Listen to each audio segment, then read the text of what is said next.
سڵاو ڕێزێواری هەمان باشی زۆر سپاس بۆ دەستگای یاناوەندی درەوی میدیا کە ئەو ئێوارەی دروست کردووە ماڵدەستیان خۆش بەڕاستی ئەوەی کە ئێمە هەمومان وەکو کورد و ڕۆژهەڵاتی وەکو حسابی بکەن کە چاوەڕوانێکی یەکجار زۆرماندا خوشک و براکانمان دیوی باشوور هەیە ئەوە خۆمانانە وەم بەڕاستی سوپاس بەدڵی ئەو دەستگایە خبرەی دەم کە مامۆستا محەممەد و کاکا فازل پێی هێڵاوم کە متوانین یەکتری زۆرتر معلوماتمان پێ بکرد و زۆرتر ئاگامان لە وەزعی خوشک و براکانمان بێن لە دیوی شاخەکان لە ڕۆژهەڵات ئەوە جێگای زۆر دقی دەما مامۆستاجان حەقیقەت ئەوەیە کە من هەفتەیەک شەو لەوە پێشکە ڕۆژی دووشەمەی ڕابردوو کاتێک کاکسی ئیبراهیمی عەلیزادە لە تەلەفۆنی بۆ کردم شەو درەنگانێک زۆربەی هێزولایەنەکان بەڕاستی زۆر دڵخۆش نەبوون کە ئەم شتە و جارەکانی کێناوە شتێک بوو خانمێک کوژراوانە بەڵام من لێرە دەبێ بڵێم ڕێی کاکسی ئیبراهیمی عەلیزادە سکرتێری کۆمەڵەی ئەودی و مناڵم سازمانی کوردستانی حیزبی کۆمونیستی هیوادارم پڕانتێزە کۆڵکەنەوە چونکە ئێستا ڕۆژی ئەوەیە کە ئێمە تەرکیز بکەینە سەر کوردستان و دەیڵێم بۆ بەحاڵ زۆرێک لە هێزەکان حتا سەعات 2:30 شەوێش تا 11:00 ئێمە لەسەر خەت بووین ئیمزا نەدەست هەفتەیەک شەوی شەمە بکەینە مانگرتنی گشتی و بایکۆت بەحاڵ کرا یەکێک لەو شتانەی کە ئێمە زۆرمان حەوڵدا ئەوشەوەی کە ڕێکخراوی جەوان و ئەوەی کە بە ئیسلام بڵێن کلاسیک نییە بەنێوی پەژاک کە چەند هێزێک زۆر دژ بوون ئەوانیش بێنە سەر خەت بەخۆشیەوە ئەوانیش بەری بەیانی هاتنە سەر خەت و سێ بەیاننامەیان دەرکرد هەم کۆدار هەم پەژاک هەم جامعەی دموکراتیک کە بەڵێ ئێمەش دووشەممە دین دێرەدا بۆ یەکەم جار ئەمن دەبێت شاهیدی ئەوەی بدەم کە هەموو هێزگەلی کوردستان زۆر بە گەرمی ئیتفاق ڕاستە سێ لایەن پێکەوە ئیمزایان کرد دوو لایەن بەجیا کردیان بەڵام لە ڕۆژەکەیدا مخالفەتیان نەکرد ڕۆژەکە ئەمان ڕۆژ بوو ئەوە بوو بە هێز و تەوژمێک بۆ هەموو شار و شارۆچکەکانی کوردستانی ئێرانیا کە هەموو یەکدەنگ دوکان و بازاڕیان بەڕاستی داخست و بەبیر بانگەوازی هێزگەلی کوردستانی ئێرانەوە هاتن خۆشیان بەڕاستی دەڵێم کە ئێوارێت تەواو بوو تینویان نەشکا بوو بەیانیش ئەینی شت بەرقەرار بوون و ئیدامەیاندا ئەم تیشکە کە تۆ ئێستا ئەگەر ڕادیۆیەک تەلەڤیزۆنێک بکەیەوە دووشە لە سەرتاسەری ئەو 90 میلیۆنەی ئێرانێدا ئەمە بۆیە نەچوومە سەر ئەرقام شتێک کە ئێوە باشترن لەسەر مەسەلەی ئەرقام و چی ڕوویداوە چی ڕووی نەداوە دوو شت سەرتاسەری ئێرانی گرتوێتەوە یەک زۆر بەخۆشیەوە بۆ یەکەمین جارە وشەی کوردستانە تو ئیمکانی نییە لە لاپروهەری گۆرانی بێژەوە حتا کونیە گوگوش و ئەوی دیکە و فوتبۆلیست و عەلی کەریمی و چی وشەی کوردستان لەسەر زاریانە دوو وشەی ژن لەسەر زاریانە ئەم دوو شتەی یەکجار گرینگە بە نەزەری من بەڕێی من دوای ئەوەی دروشمێک چوو ناو کۆمەڵانی خەڵکی کوردستانیش و هەموو ئێرانیشەوە ئەوە بە نەزەری من ئەوڕۆ مهم نییە میعماری ئەو دروشمە چێ بووە بەڵام دروشمێکە کە زۆر لایەنی گرتوێتەوە ئەوی ژن ژیان ئازادی ئەمڕۆ ژن ژیان ئازادی ئەو کەسانی کە داشیان ناوە ئەوڕۆ نابێت بە چاوی خەڵکی دابدەنەوە ئەوڕۆ نابێت بە چاوی ئێرانیەکانی دابدەنەوە ئەم دروشمە ئەم ڕۆکانە توانی ببێتە بە هێژمون ببێتە بەوەی کە تەواوی کۆمەڵانی خەڵکی ئێران بگرێتەوە تەنانەت فارس و تورکەکانیش بە کوردی دەیڵێن وەک چۆن ڕۆژاوا بوو بە شتێک کە هەموو خەڵک خودی ڕۆژاوەکەی بەکارهێنا تەنانەت لە دیکشنێرەکانی خارجیشدا ئەم ژن ژیان ئازادی ئێستا کونێوای لاتۆ کە تەنانەت فارسەکانیش بەکاری دێنن تورکەکانیش بەکاری دێنن ئەمە یعنی هەلێکە دوای 44 ساڵ بە حەق کورد سەزاوارێتی کورد سەزاواری ئەوەیە کە ئەمڕۆکانە لە سەرتاسەری ئێرانێ بە هونەرمەند بە سینەماکار بە نووسەر بە ئەدیب بە فوتبۆلیست بە هەموو شتێکەوە هاتوون بەرەو پیری لێرەدا مهم ئەوە نیە ئەو ڕۆکانە ڕۆژی هەشتم یا نۆهم ڕۆژی نۆهم چ دەگوزەرێ چەند شەهید لە شنۆ هەیە چەند شەهید لە مەهاباد هەیە چەند شەهید لە قەزوێن و تاران و ئیسفان هەیە ئەو ڕۆکانە مهم ئەوەیە کە ئێمە نابێ بێڵین هەمومان نابێ بێڵین ئەو جوڵانەوەی بکوژێتەوە من ئەوەندە خۆش بینم بەو جوڵانەوەی کە ناوم ناوەتە بەڕاستی شۆڕشی گەلانی ئێران دەستی پێ کردوێتەوە یعنی هەروەکو 79 کە شۆڕشی گەلانی ئێران دەستی پێکرد لە ساڵی 78 و لە 79 تەواو بوو لە مانگی 2079 ئەمن ئەوڕۆ پێم وابێ کە شۆڕشێکی پان و بەرین لە ئێرانە دەستی پێ کردو ئەمن دەزانم تێیدا ئەو جەمعەش کە ڕەنگە ئەوەندەیان ئەوە دیبێت کە بڵێن ناکاکەوەی ترەوە هەستی گەنجێتی کاعەلێ و ئەوە ئاوایە نا من چەندین فاکتەر هەیە کە پێم وابێ زۆری فەرق یەک ئەوەی کە تا ئێستا کە ڕۆژی نۆهمە دەبینین کە بەغەیرە هێزێکی لایەنێکی هێزی سەرکوتکەری جمهوری ئیسلامی نەبێ هێزەکانی دیکە لە دەرەوە وەستاوە تا ئێستا تەداخولیان پێ نەدراوە تا ئێستا کوشت و کوشتاریان نەکردووە تەنانەت دەم بە چاوی خۆم دیتم لە گرتەیەکی ڤیدیۆییدا کە 15 کەس هێرش دەکەنە سەر کەسێک کە شۆکی ئەلکتریکی پێیە بەڵام دەست ناجوڵێنێت ئەو جوورەی کە دەبێت فقط سەر و خۆیدا دەپۆشێت یعنی دەست ناکاتەوە ئەمە یەکجار شتێکی مهمە یەکجار ئێمە ئەگە بتوانین تا ئێستا ئەرتەشی ئێرانیا هیچ حرەکەتێکی نەکردووە تەنانەت ئەوەی کە من ئاگام لێبێ و بە زاهیر دەیبینم سپای پاسدارانی شتی نەکردو ئەوەی کە هەیە ئەو چۆماق بەدەست و ئەم میلیشیا گەڕک بە گەڕەکی هەر ئاخوندەی بۆ خۆی میلیشایەکی هەیە ئەوانن دەژیانی خەڵک بەربوون یا ئەو هێزەی کە پەنێوی گەشتی ئیسلامی پێ دەڵێن نازانم ئەخلاقا ئەو گەشتی ئیرشاد ئەوانە زۆرتر تەداخل دەکەن من ئەوان تێدەگەم من بە قەولی ئینگلیسی دەڵێ فول ئاندەرستەندینگم هەیە بۆوان چونکە بەڕاستی ئەوان لێیان دەقەومێت ئەوان کۆمەڵێک خەڵکی بێسەروبەرە بوون کە ئەو ڕۆکانە بوونە خاوەنی شت بۆیە بە چەنگ و ددان ئەو ئیمتیازاتەنەی خۆیان ڕادەگرن ئەو ڕۆکانە بمانهێوێت نەمانهێوێت شۆڕشێکی جەماوەری لە سەرتاسەری ئێران دەستی پێ کردو تا ئەو ڕۆدۆی نەشەوێ ئێمە پشتیوانێکی گەورەی جیهانیمان لەگەڵە پشتیوانێکی گەورەی جیهانی ڕوویدا ئەم شۆڕشی گەلانی ئێران کردو یعنی ئەگەر لە دوێنە شێوە تۆ حسابی بکەیت چێورەترین کێشەی ئێرانی گەورەترین کێشەی خەڵک ئینترنێت بوو ئەوە دوێنە شێ وەزارەتی خارجەی ئەمریکا حەلی کرد خودی شەریکەی تسلای ڕاست پاردۆ کە ماهوارەی چی پێدان ئەو ماهوارەی کە ستارلیک وەکارکەوێ و ئیلان ماسک بتوانێت ئینترنێتی ماهوارەی ساتلایت قەمەر بدا بە خەڵکی ئێرانێک کە ئەمە یەکجار تەسریحی هاتوچۆ و کۆمونیکیشن و گواستنەوەی زانیاری دەکا لە نێوگەلان و خەڵکانی ئێرانەدا ئەوەمان بۆ بکە ئەمریکا زۆر گەورەیە دوو کەسایەتی گەورەی جیهان وەکو مەسەلەن لاپیدی ئیسرائیلە زۆر بە توندی قسەی کرد و دیفاعێکی جانانەی کرد لە ئومەمی متحیدە لە گەلانی ئێرانێدا یا مەسەلەن ترۆدۆی کانەدایە کە هەمیشە دایم پیاوێکی ڕادیکاڵ و ئەوە بۆ دیسانەکانە دیفاعێکی یەکجار چاکی لە ئێرانیان کرد ئانتۆنی بلکین کە وەزیری خارجەی ئەمریکایە ئەو دەستوری ئەوەیدا کە ئینترنێتەکە وەکارخەن ینی زۆرە هیلەری کلینتۆن بیل کلینتەن چوزانم هەمووی سینەماکارە گەورەکان ئەمانە بۆ ئێمە یەکجار گرینگە من ئەو مقدمەیە بۆیە دەڵم بۆی کە ئێمە دیارە بەحسەکەمان زۆرتر گرش دەبێتەوە لەسەر کوردستان پێم وابێت و حەقی خۆشمانە چونکە ئێمە 44 ساڵە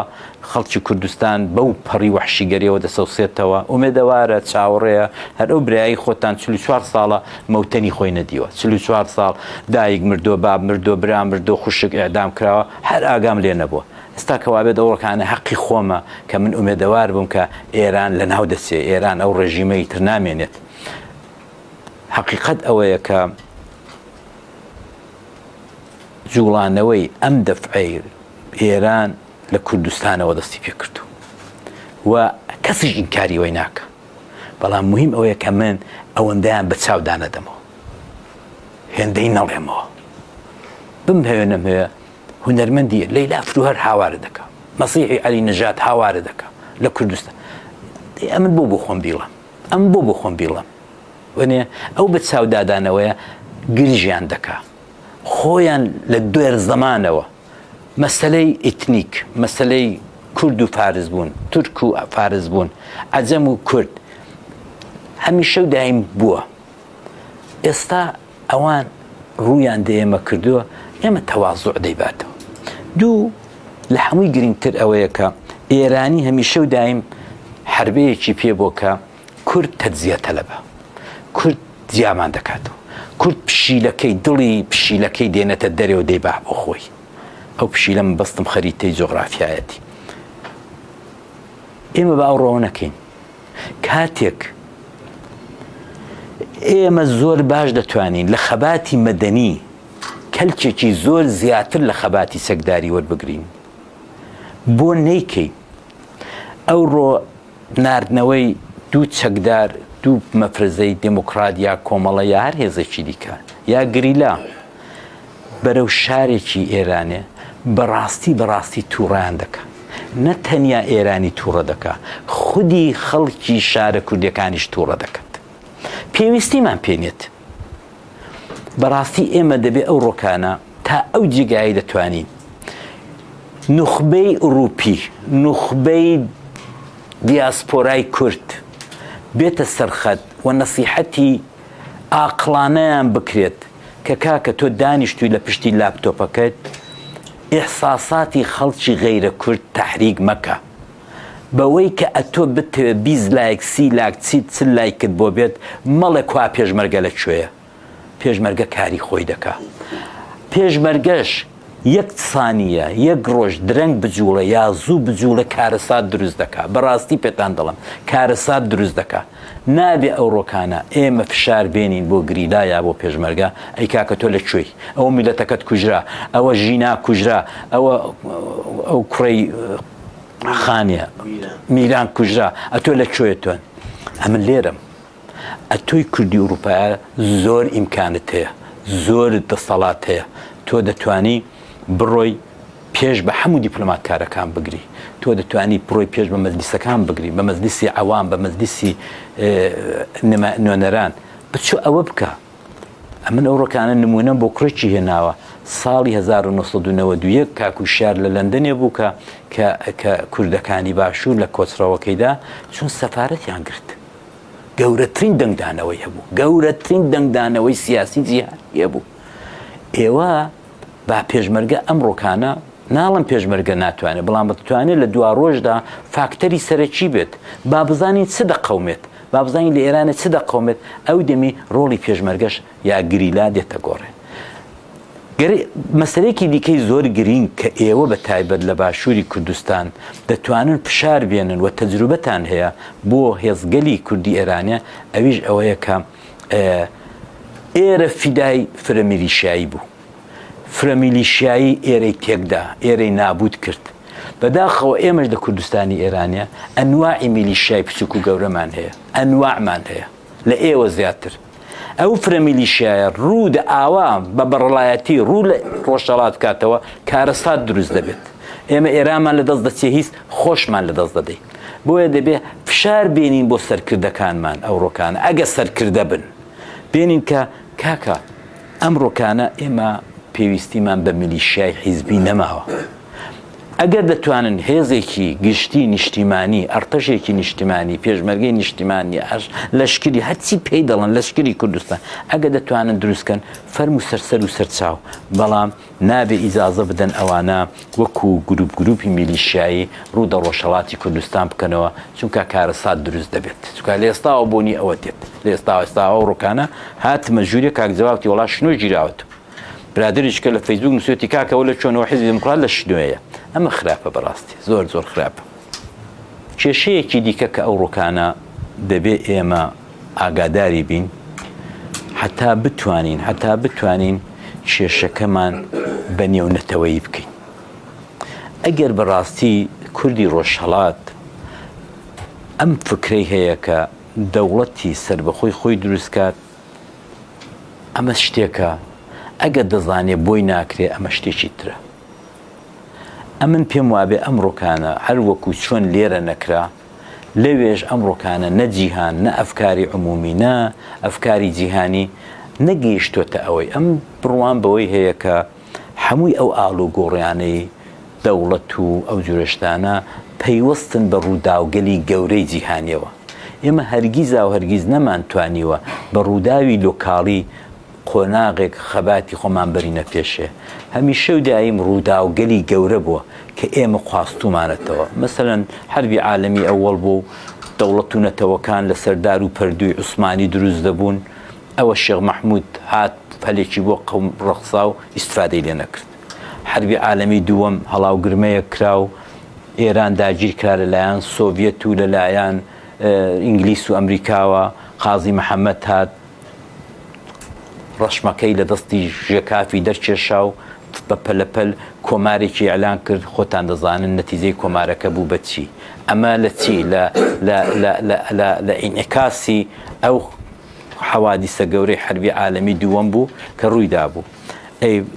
ئەوی دیکەشی کە مەسەلەن یەکێک لە نمونە وازیحەکان کە ئێوەش هەمووتان لە بیرتانە، ڕاپەڕینی 92 بووە کە ئێوش هەمووتان دەزانن کە کەریەتی سەدام حوسێنی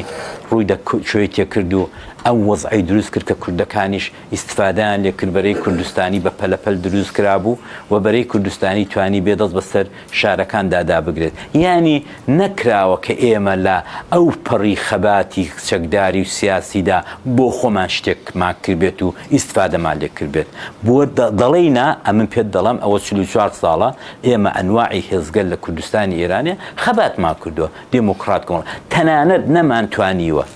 نەمانتوانیوە تاقە یەکدانە مفاوەزاتی دوو ڕۆژەش بەسەر دەوڵەتی ئێراندا بسەپێنین.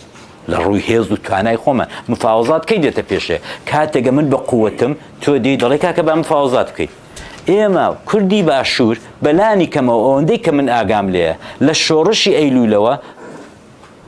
15 دانە مفاوەزاتی گەورەتان کردەوە. کاکە دڕۆزە هەر مفاوەزاتی هودنەیەک بۆ دوو مانگ، 3 مانگ، 4 مانگ، عەبدولسەلام ڕۆیشتە و عەبدولعارف هاتۆ. ئەوی یعنی بەڵام ئێمە 44 ساڵە یەک تاقە مفاوەزاتیشمان نەبووە، یەک مفاوەزاتمان نەبوو سەرکردەکەمان کوژرا لە ڤیەنا. بۆیە دەڵێم ئێمە ئەگەر بەڕاستی ئەلەو هەلە ئیستفادە نەکەین، دۆڕانێکی گەورەمان توش دەبێت. ئەو ڕۆکانە خەڵکی کوردستان زۆر لە ساڵی 79 زیاتر بە مشورە عاقڵە. ئەوەی کە مامۆستا پرسیاری کردبوو لە پرسیارەکاندا، جیاوازی ئەم دەفعەیە لەگەڵ دەفعەکانی دیکە چیە؟ ئەم دەڵم یەکجار زۆرە. 79 بۆ خۆم تێدا بوو. 79 بەڕاستی دەڵێم ئەمن بڕوان پێێتی ڕاستە خەباتی گەلان بوو، بەڵام خەباتی دەوڵەتانی زڵهێزی جیهان بوو، شەڕی زلهێزەکانی جیهان بوو، بە سەرتۆقی سەری شای ئێراندا شکایەوە. یعنی ئەوە نەبوو. ئەمن بۆ خۆم لە تەورێزێ بووم لە یەکەم ڕۆژی 26 مانگی ڕێبەندانی ساڵی 56 ئەم بەشدار بوو. ڕەفیقەکەم هاومەزڵەکەم بریندار بووە، بەڵام بەڕاستی ئەوە نەبوو. ئەگە BBC و ئەمریکا و دەنگی ئەمریکا نەبایە، ئەوە نەبوو کە ئاوا یەکسەر ببێتە دەماوەی 9 مانگدا شابە و گەورەی خۆی بڕوخێت. ئەمە سیاسەتێک بوو کەم ڕەنگە جەماعەت لێرە ڕەخنەم لێ بگرن کە من بڕوان بە تۆری یان نەزەریەی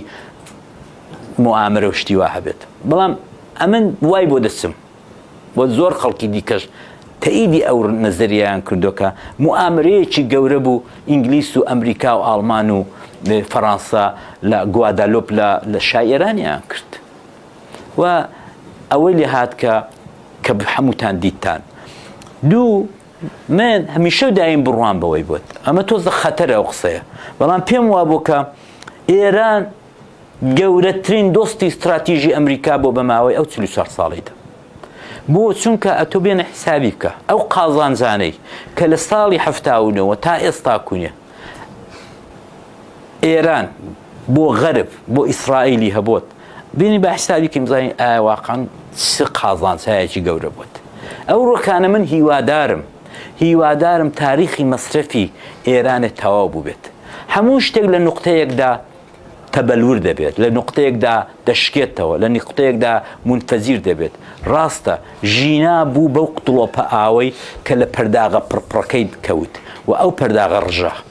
هیچ شک و گومانی لەوەی دانێ. من خۆشحاڵم و زۆر خۆشحاڵم و پیرۆزبایی دڵم بە هەموو خەڵکی ڕۆژهەڵات کە ئەم قوتڵۆپە ئاوە لە شاری سەقزەوە بوو، لە کوردستانەوە بوو. ئەم ڕۆکانە ئێمە دەبێ ئەوە بخۆزینەوە ئیسفادەی لێ بکەین نەیمرێنی. هەڕەشەکردن، هێنانی پێشی پێشمەرگە سوزان ئەو شتانە زەرەر نەبێ هیچمان لێ نادات. بەڵام هیوادارم کە ئەوە ڕاست بێت کە تاریخی مەصرفی ئێران تەواو بوو. چونکە لەگەڵ ئەوەی کە ئەوڕۆ هەموو شارەکان مزاهرەیە، ئەمن لەو قەناعەتەدام ئەگە ئەو ڕۆکانە غەرب ئیسرائیل پێی وابێ کە تاریخی مەصرفی ئێرانی هەر بەسەر نەچۆماوە، باوەڕم پێ بکە ڕاستە قسەی و جەماعەتە ڕاست دەبێت کە نەخێر ئەو زارە دەنیشێتەوە و تا 5-6 ساڵی دیکە ئەوانە. من بڕوان بەوەی نییە، من بڕوان بەوەیە کە تاریخی مەصرفی ئێرانە تەواو بووە و ژینای سەقز توانی ئەوە بتەقێنێتەوە و ژینای سەقز توانی ئەوە بکاتە نقطەیەک کە هەموو گەلانی ئێران وریا بکاتەوە. گرنگ مەسەلەیەکە کە دێرەدا ئەویش ئەوەیە کە ئێمەی ڕۆژهەڵاتی، ئێمەی شەرق ڕۆژهەڵاتی مەبەستم هەموویە، ئەفغانستانە، کوردستانە، عێراقیانە، ئێمە قەت بڕوامان بە هێزی ژن نەبوو. ئەم ڕۆکانە ئێمە دوای ڕۆژاوە بۆمان دەرکەوت کە هێزی ژن چه هێزێکی گەورەیە. هێزی ژن ئەو ڕۆکانە، ئەو ڕۆ ژن لە ئێران پێشەنگی هەموو شارەکانە. ئەوەی ژن پێی دەکرێت بەڕاستی دەڵێم بەس دەبتوانی ئەم گەلانەش لە خۆران نەهاتوونە پێشێکە هاواری کوردستان دەکەن. ئەو گەلانە دوێنێ و پێری ڕۆژاوایان لە پێش چاوە،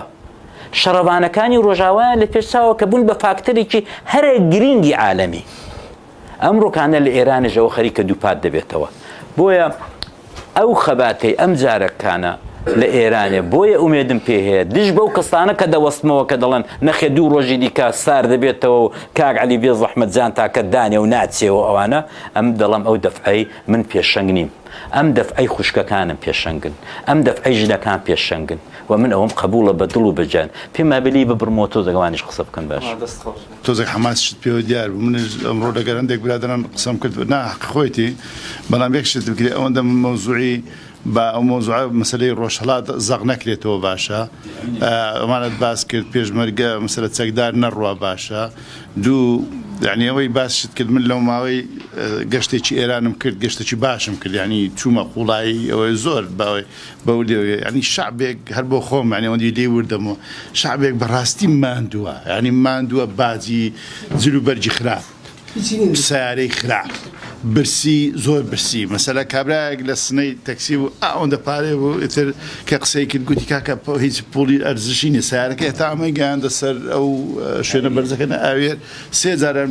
هیچ قسەمان نەدەکرد، گوتمان سیارەکەی خراپە با هەریز نەبیتنەوە بیتن. یعنی ئەم شعبە ماندوو نازانی باجەکەی لە پێناو چ دەدا وایە نوێنیە. ئەمە شتێکە یعنی مچینە لەوانێ وەکۆی توش باست کرد هەر ئەم کچە بوویتە ئەم داینەمۆیە. بەڵام هەر وەکو باسم کرد کورد مەسلەوان نەکاتن ئەمە لە ئێستا چکە دەبرەوەی ئازاریەکان لەسەر پێێنە شەڕی ئەرمینیا و ئازەر هەیە، تۆزێک حەسی قەومی هەیە، ئازەریش لە کوردستان نێزیکن، تورک لە سەخەتە کۆمەڵێک شت، ئەمانە هەمووی ئەلێرا و باشوورەی خۆمان کە دایما خەریکن دەستی پرۆپوچیتیە وەرەدەنها لە ئێستا هەندێک شت هەیە ئەمانە نەبیتن باشە و سەرتا سەری ئێران بێن بە دڵنیام ئەگەر ئێران بگۆڕێ حتما کورد لە نەتیجەکەی قازانجێک دەکاتن بتێنێت هەموو گۆڕانگەم. شتێکی تریش هەیە لەم منتیقەدا هەموو نیزامەکان لە 3 عقد ئەو پەڕی هەتا 5 عقد دەڕۆن، زیاتر ناڕۆن. یعنی مەسەلا ئەگەر سەیری تاریخیان بکەی ئەمە لە مصر، ئەمە لە عێراق، ئەمە لە ئێران لە سەردەمی ڕەزاشا، ئەمە لە لیبیا، لە سووریا، لە زۆر شوێنەوە ئەوانیش مەسەلە چواری خۆیان تەواو کرد، ئێستا پێیان لە پێنجینە. تغییرێکی وایە نەکردێکە مەسەلا ئەم شعبە لەوێندرێکە بتوانیتن مەسەلا بتوانین شتی نوێیە، شتێکی باشە. ئێستا هەتا ئەم ئەمانەی خۆمان لێرە لەم هەرێمی خۆشمان ئەمە سێی تەواو کردووە لەنە بەر چواری دەڕاتن مەسەلا چەند ناشیرم بووە. ئیتر هەرەوە بۆ قسەکانی من دەست خۆش والله دوو قسەی نەیە زۆر لە خۆم وەستم کرد بێڵم باشە بۆ پشتیوانی قسەی علی وەزام جۆن ئادامز ئەڵێ شۆڕشی ئەمریکی منە ساڵیان بۆ داناوە تاریخە ئەڵێ ساڵی 74 تا 87 ئەوە حسابەکە نه 83 ئەو قسێکی زۆر جوانی بۆیت شۆڕش دەمێک بوو هەڵگیرسا بوو شقارتەکەی لەو کاتە پێوەنرا ینی ئەو کاتە کڵپەی سند ئەمەی ئێستا من پێم وایە هەر لە کاتی ڕفراندۆمی یەکەمی ئێرانەوە کورد بالقوە شۆڕشی کردووە چکە شۆڕشیش ئێمە با جیاوازە بکەین لە بین ڕاپەڕین و جوڵانەوە و خۆپیشاندانەوە ئەنە شۆڕش نکتەیەکەیە کاتی خۆی عەبدولناسر سەفیرەکەی خۆی لە چین ئەنێرێ بۆ پیرۆزبایی لە ماوچیتۆنگ پێڵێ بڕۆ پیرۆزبایی هند بکە پیرۆزبایی شۆڕشەکەیان بکە شۆڕشیوان درێژەی کێشە نیو قەڕن تەقریبان درێژەی کێشە ئەڵێ باشە سوپاستان دەکەین بەس بۆ ڕەدی زیارەکەی بێنەوە بۆ یادی شۆڕشەکەی ئێوە ئێمەش با نوێنەر بنێرینەوە ئەوش پێڵێ بۆ کامیان قوربان 18 مانەیە 22 مانەیە 30 مانەیە 48 مانەیە 52 مانەیە ئەڵێ بۆ ئێوە چین یعنی ئێوە بەس شۆڕش کەی ئەژین ترجوكو غلطة بيكردن شورش زور خاينة بوي با كلمة دقيق بين اعتراض نارزايتي كان إيران بشكل لو شورشي كلا دروني كردا بالقوة هالجرساو بيما بكشك أو كشك بس تجلاي دوسيش تيجر كبيك أو بس يوي بلا يعني وكو أوي بو عزيزي تونس مثلا تجلاي أوي كركا مثلا يكم جارة دوش بهندجرة ولا شورشي جولان أو كاني جولان سياسي كان إيران غير كرد يكان كرد بوا تناد كمعارضة بن بارم كاتا قرقصو كرد على معارضة إيرانية أحمدنا بلا ملتي كرد مثلا وابزان أخير بيان نامي أخير مجاهدين على ملة هاي إيران مثلا أوازم أويش تلوز عكا تواو قرعوا أحمدنا بن أوبلان بلام إيستا يكم دان بكردان يعني ألان أم جارة أزاين سركوين چونك كرد شرفي كشكاني زيادة الأباريزي وكرد أزانك شكا لابد لدوكا وانا من خمزور باورن بو كلمي بو خمان خراب بو كلمي بلام أوان تي أغن كيما دفاع لا أوغين دوام مسألة جنا كإيراني كان نابين يعني لسكداري سياسي إيرانيا لا غير كرد كان شن كم دركة لا مجاهدين دركة بلام أو براي من أو درخصني جنية أو جورك لا بكارناني جنا دم خوش عبد علي بازرگان كوري مهدي بازرگان اللي عم برسي تشي شورشي إيراني سرخز لحفته ونويا وتي كيبو سرخري شورشي وتي محمد رزاق بهلوي وتيان يودجي أو كرتان يعني شي محمد رزاق بهلوي سريخست وتي آخر تاني عشتك إيمي كو كردوا بس أوبو بس خرابة كاني أوبون تدوي نما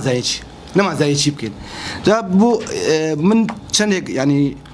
وقصة زور راسه كبيش ما قلنا رواته وبلام جرينجا شقاني بدأ سوى بيت أو زور جرينجا بجرواته ببيتش جرواته زور أسايا كشيء جي لنا رزاتي كان كمن كرتي كم هو جغرافيا سياسي رزاتي كان كما دوني جراني هي هم لني جراني كاتي نرزاتي كان هم لني جاي سركوتنيش هردو كان أبي دوني جراني برجعوا يجي كان وياك لهمو جورا شورشكي آوايا دراوسية جي بيتا بعكس أبو بس ما هو أبو بيت الشوية كتول اللي بيسك دي معارضتي أكو كيتو إما ودرا سيما عني أبو إيران نهرين كردستان تواني أوبكا نتركيا تواني أذربيجان نأفغانستان نعراق تواني أوبكا أبي معارضي إيراني بيل لما بكاتو آية لتشرق جيك وكشون إنترنت بأسمان حلقة أبي أوش حلقة يعني أبي شارك بقرن دو شارك بقرن واللي ويدا بزن من نازل مويان شونا بلام أويك اللي كيش جولة كان أجر زيان ناسي بوبكين أجر اللي ما أدري لو نقطة ولا ما أدري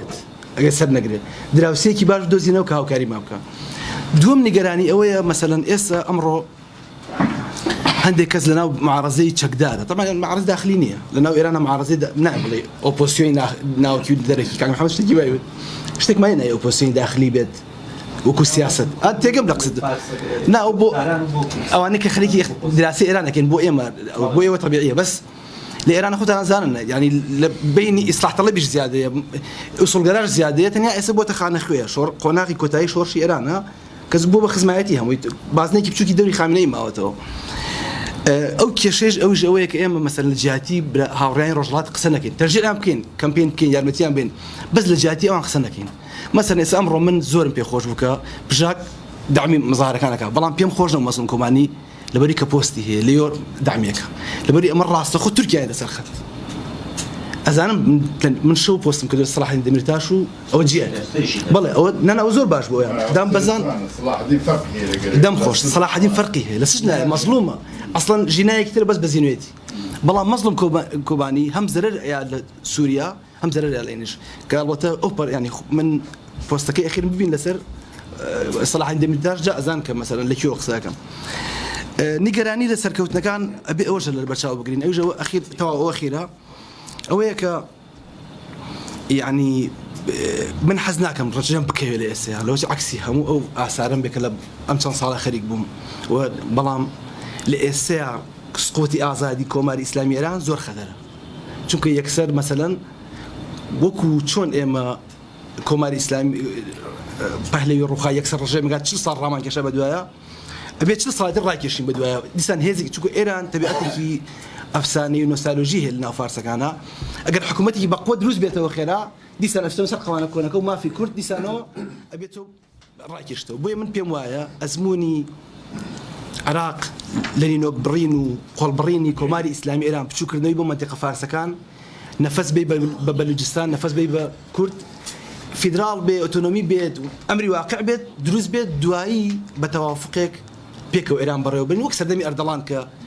هەر پاشایەکدانرایە ئەوە وەلی عهدێکی بناردایە بۆ سنە یا بۆ مکریان بۆی کە ئێمە ڕازی بین سەر بەخاجار بین دەستان خۆش بێ ببورن لە درێژە پێدانی ئەلبەتە لە ناڕزایەکان هەر بەگشتی ئەمە قسە بکەم ئەوی کێشەی حیجابە لە 97 ساڵی ڕابردوو لە 1925ەوە تا ئێستا لە ئێران کێشەی حیجاب هەیە ڕەزا شا هات پرسیارەکە بە ئاو بکەین ئایا حیجاب مافەیە ئەرکە ئەگەر لە ڕوانگەی شەرعەوە حیسابی کەی ئەرکە لە ڕووی شەرعەوە بەڵام لە ڕووی ئینسانیەوە مافە کچێک سەقزی ژینا پێخۆشە لە چگرەکە بەیان پێخۆشە نایکە وەکو ڕەزا شا هات ئەم دیاردەیە کرد بە دیاردێکی بە مۆزوعێکی سیاسی هات بە زۆر لەچکی لەسەر ژن لابرد مۆزوعەکە لە شەرعیەوە بوو بە سیاسی خومینی هات چی کرد عکسی کردەوە ئەو لای لەچکی لابرد ئەم لەچکی کردەوە سەر ئەم هات ئەو سیاسی بوو خومینی کردی بە سیاسی ئیسلامی ئەوەی نەدەڵە دیانەتێ ما هەمان سیاستێ ما سیاست لەبەر ئەوە بۆچی ئێستا کاک عەلی باسیەوەی کرد ژن ئەگەر کاک عەلی تۆ باشتر ئاگاداری ژن لە شۆڕشی ئێراندا بەشدارێکی چالاکیان بوو بە تایبەت خۆت دەزانێت بەڵێ دەژنان یەکەمین و گەورەترین قوربانیان یەو شۆڕشەش بوون لە دوای 79 ئێستا گەیشتەوە بە تینیان وایان لێ هاتووە تەنانەت مافیوان نییە جلیش لەبەر یعنی جلەکەش ئیتر ئەمە وای لێ هات ببێتە سەرچۆپی کێشی ئەو بەزمە یەو شۆڕشە تا لەسەر حیجابەکە سەیریکەی من لە بەچوانێ و هەندێک لەو خاتونانێک کە لە ڕێکخراوەکان باسەکەن بۆ یەکەم جا لە 1935 ژن وەکو تەلەبە لە زانکۆوە گیراوە 35 باشە 36 کەشفی حیجاب کرد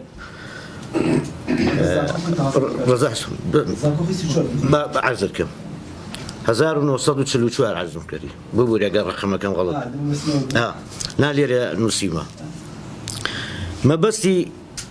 مەبەستم لە قسەکانەوەیە کە ژن وەکو قوربانین ئێران تا ئەم لەحزەیەش لە ڕێی کۆنتترۆلی ژنەوە دەیتوانی کۆمەلگا کۆنتترۆلکە لە ڕێگای کۆنتترۆلی ژنەوە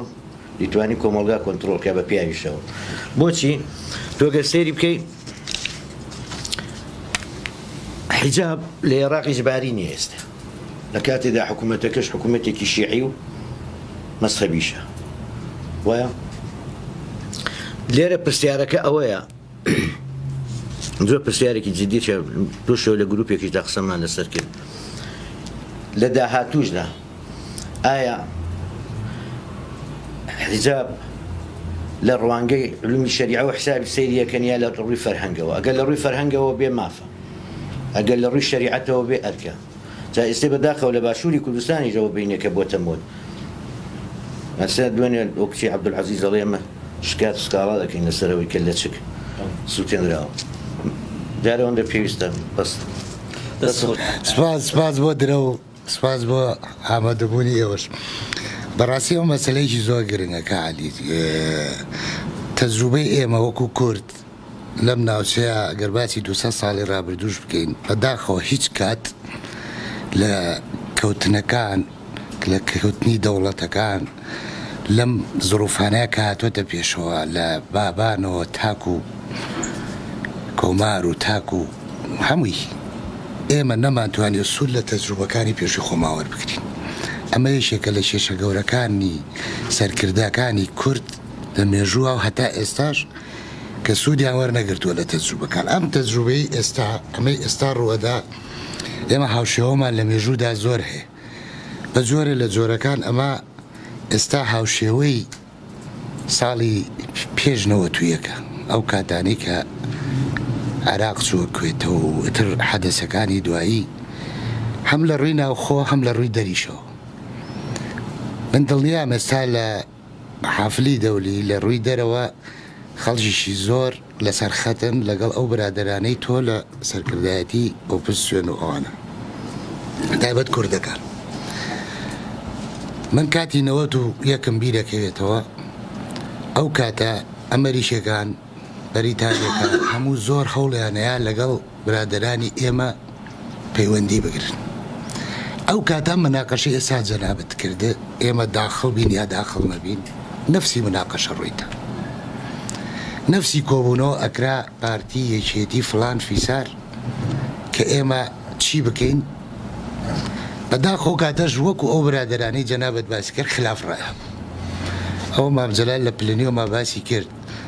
جارێکیان ڕەنگە و برادەرانە لە پلنیۆ منتی مامجەلاوتی کاینوشوان و کاکۆسرات مناقەشەیان نەکرد خلافی ڕێیان نەبوو کە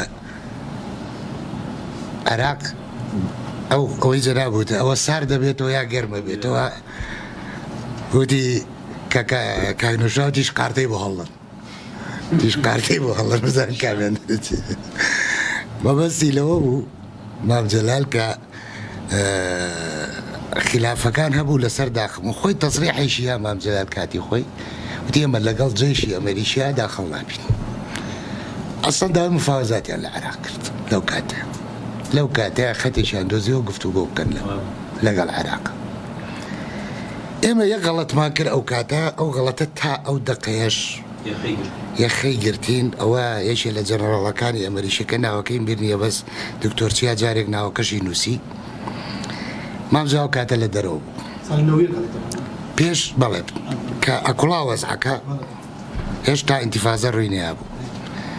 ئەڵێ مامجەلال بانگەکان لە ئەمریکا ئەڵێ تاڵەبانی ئێمە داخڵە بین بۆ کوێت و عراق بەرەو هەڵدێرە ڕوە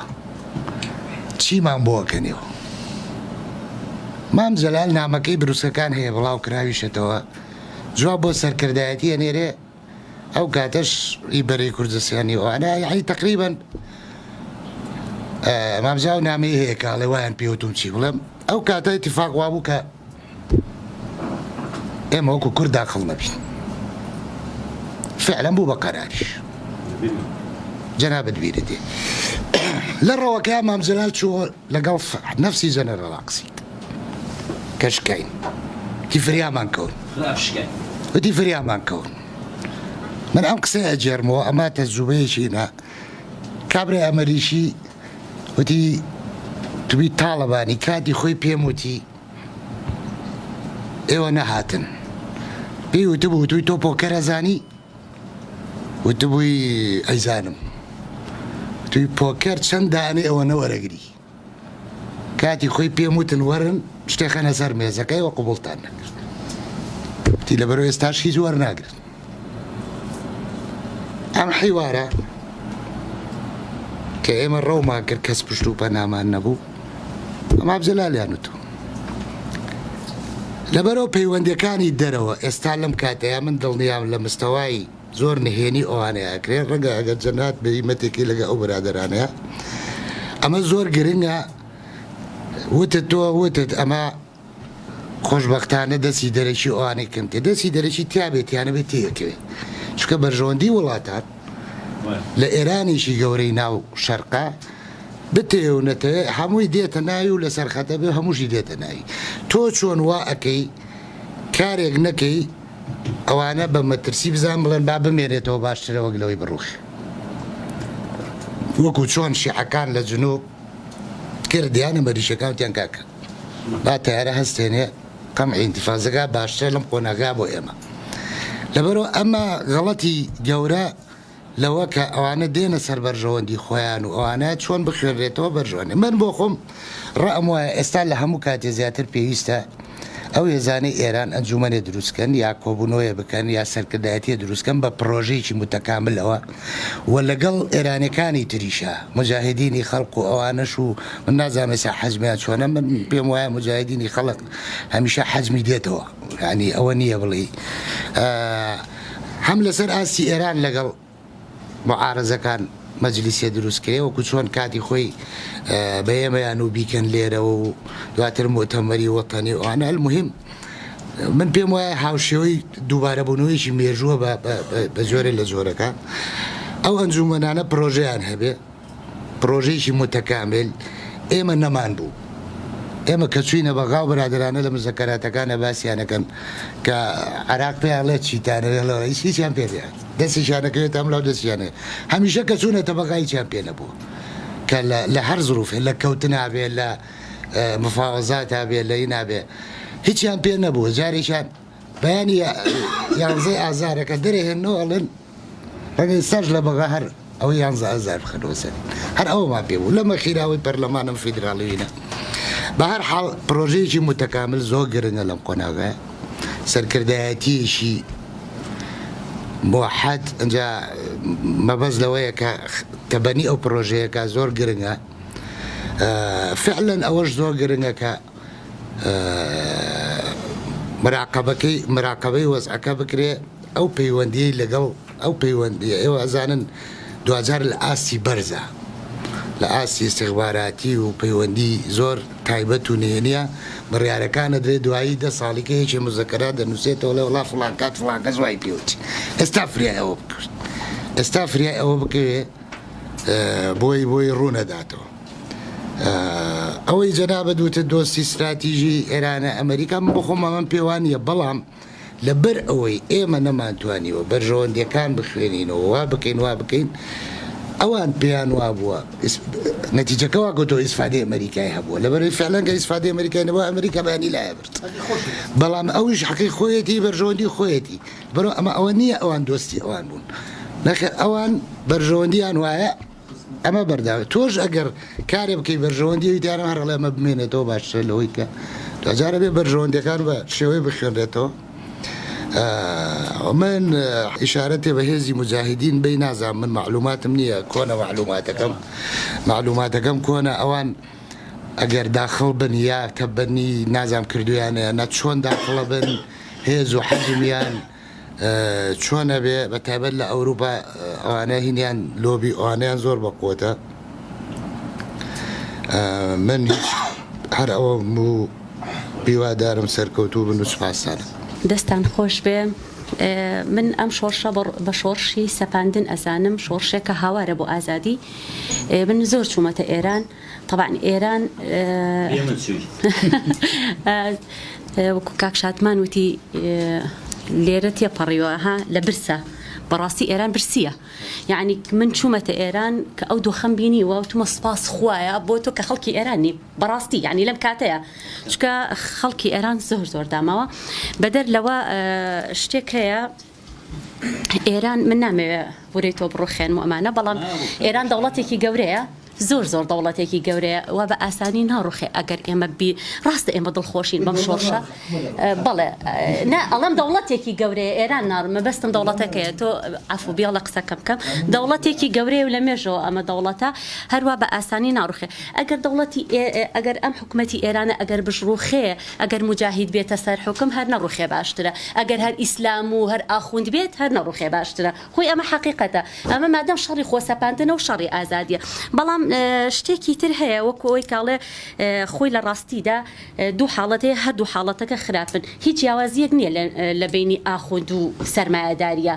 هەردووکی دژی ژنن هەردووکیشیان ژن ناشرینەکەن جا ئێمە نامانێت ژینا بکەینە سمبولی ئەم شۆرشە چونکە ئەگەر بێت و ژیناکانی تر لە چۆنەڵێ لە ئایدۆلۆژیایەکە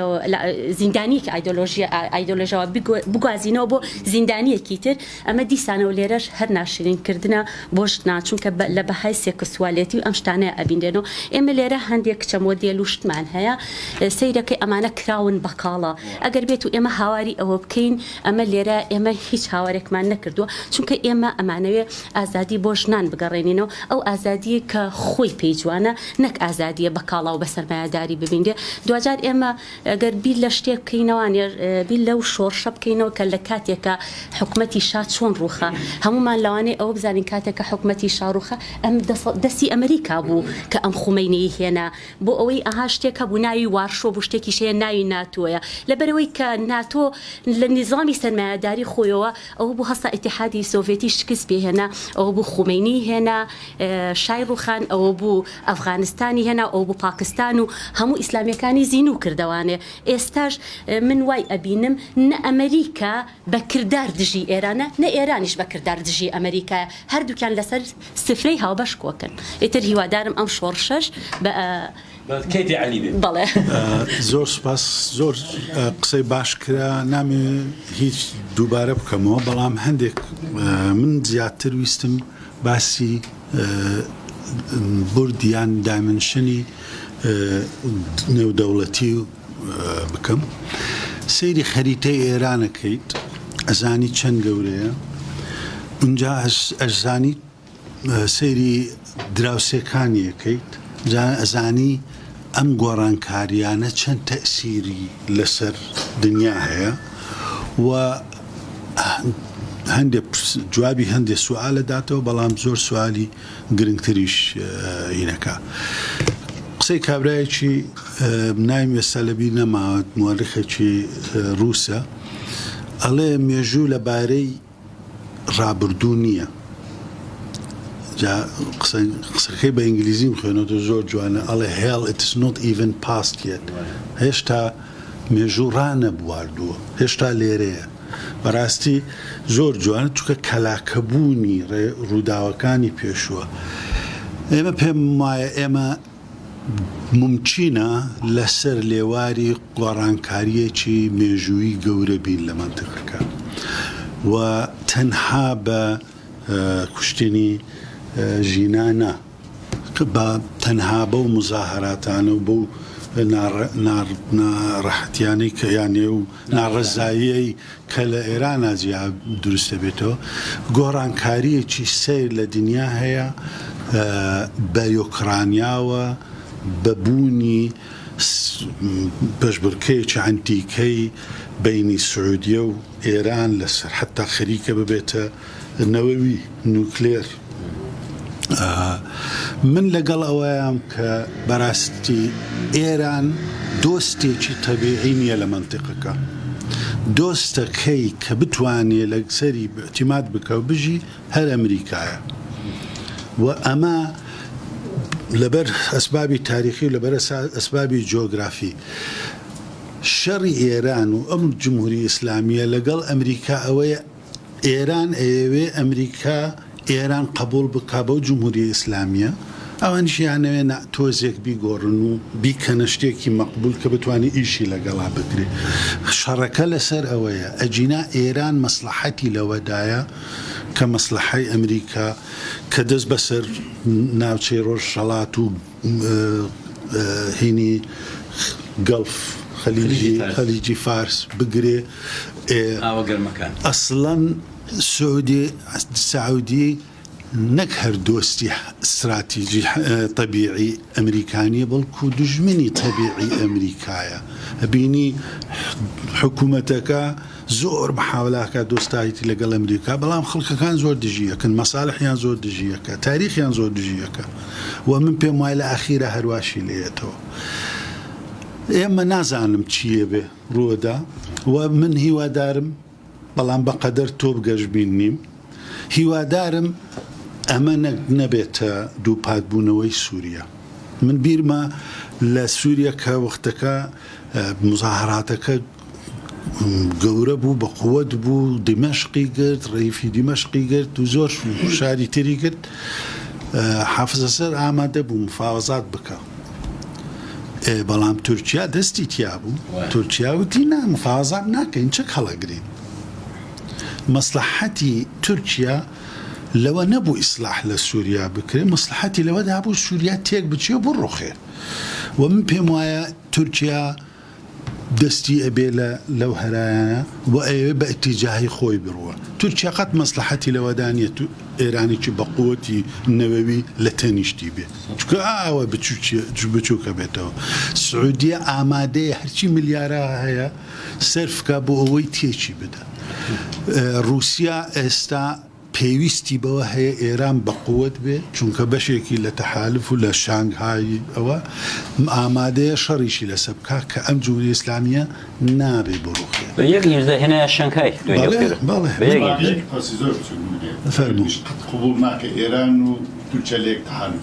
ئێران و تورکیا لە تەحالفی شەنگهای تورکیا ناچێتە ناو تەحالفی شەنگهای چونکە هەندستان و پاکستانیش لەو تەحالفن ئەوانەش دوژمنی سەرەکی یەکن من نامێ ئەوە بکەم بەڵام من متەئەکیدم گۆڕانکاریەک بەدوای ئەمە هیوادارم نەبێتەوە سووریا ممکنە ئینقیلابێکی داخلی دروست ببێ و کۆمەڵانی خەڵک تۆزێ بەهین بجوڵێنێتەوە و دەموچاوێکی مەقبول بۆ جمهوری ئیسلامی دروست بکەن کە ئەمریکا بتوانێت ئیشی لەگەڵا بکە چونکە ئەمریکا ئێستا پێویستی بەوە هەیە ئێران بێنێتەوە ناو هین و لە دەست رووسیا و سین دەربێنێتەوە بەڵام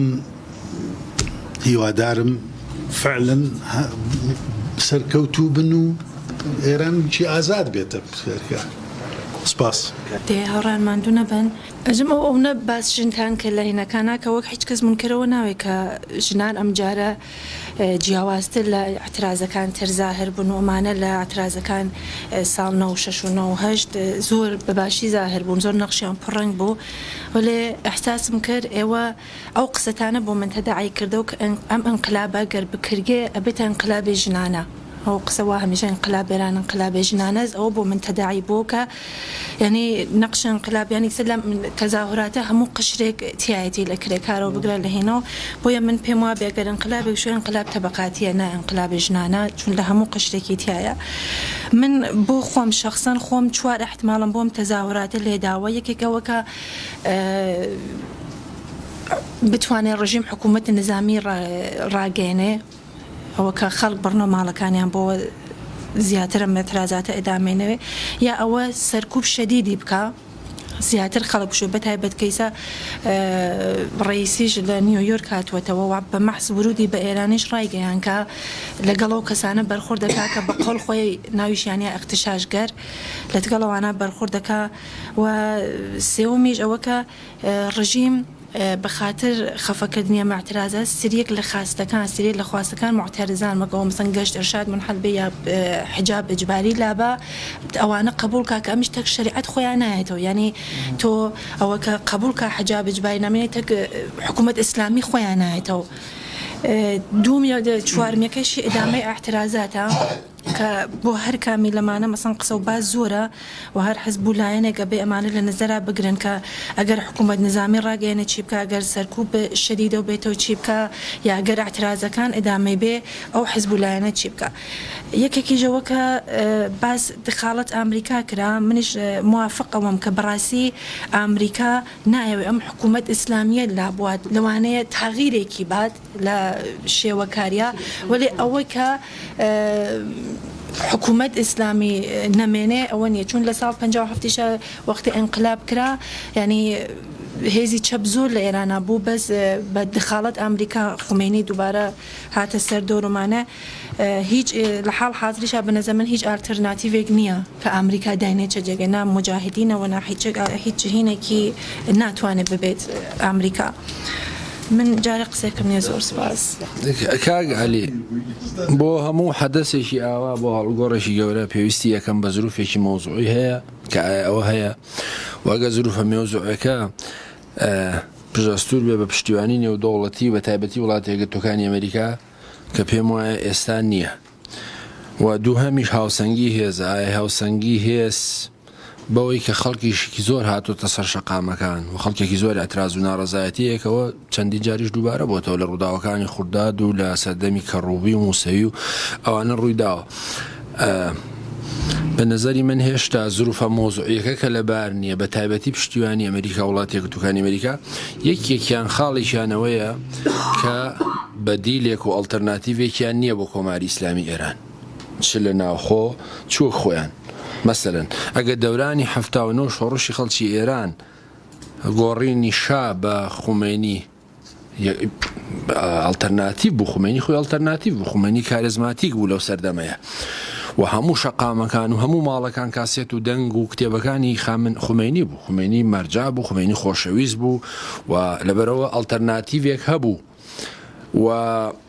تەنانەت ئەو کاتشکیانەوە خومێنی بکوژن پێشگەڕانەوەی لە پاریسەوە ئەوە ئەمریکایە ناڕازیە، ئەوە ئیسرائیلە ناڕازیە لە کوشتنی بەڵێ نەیهێشت.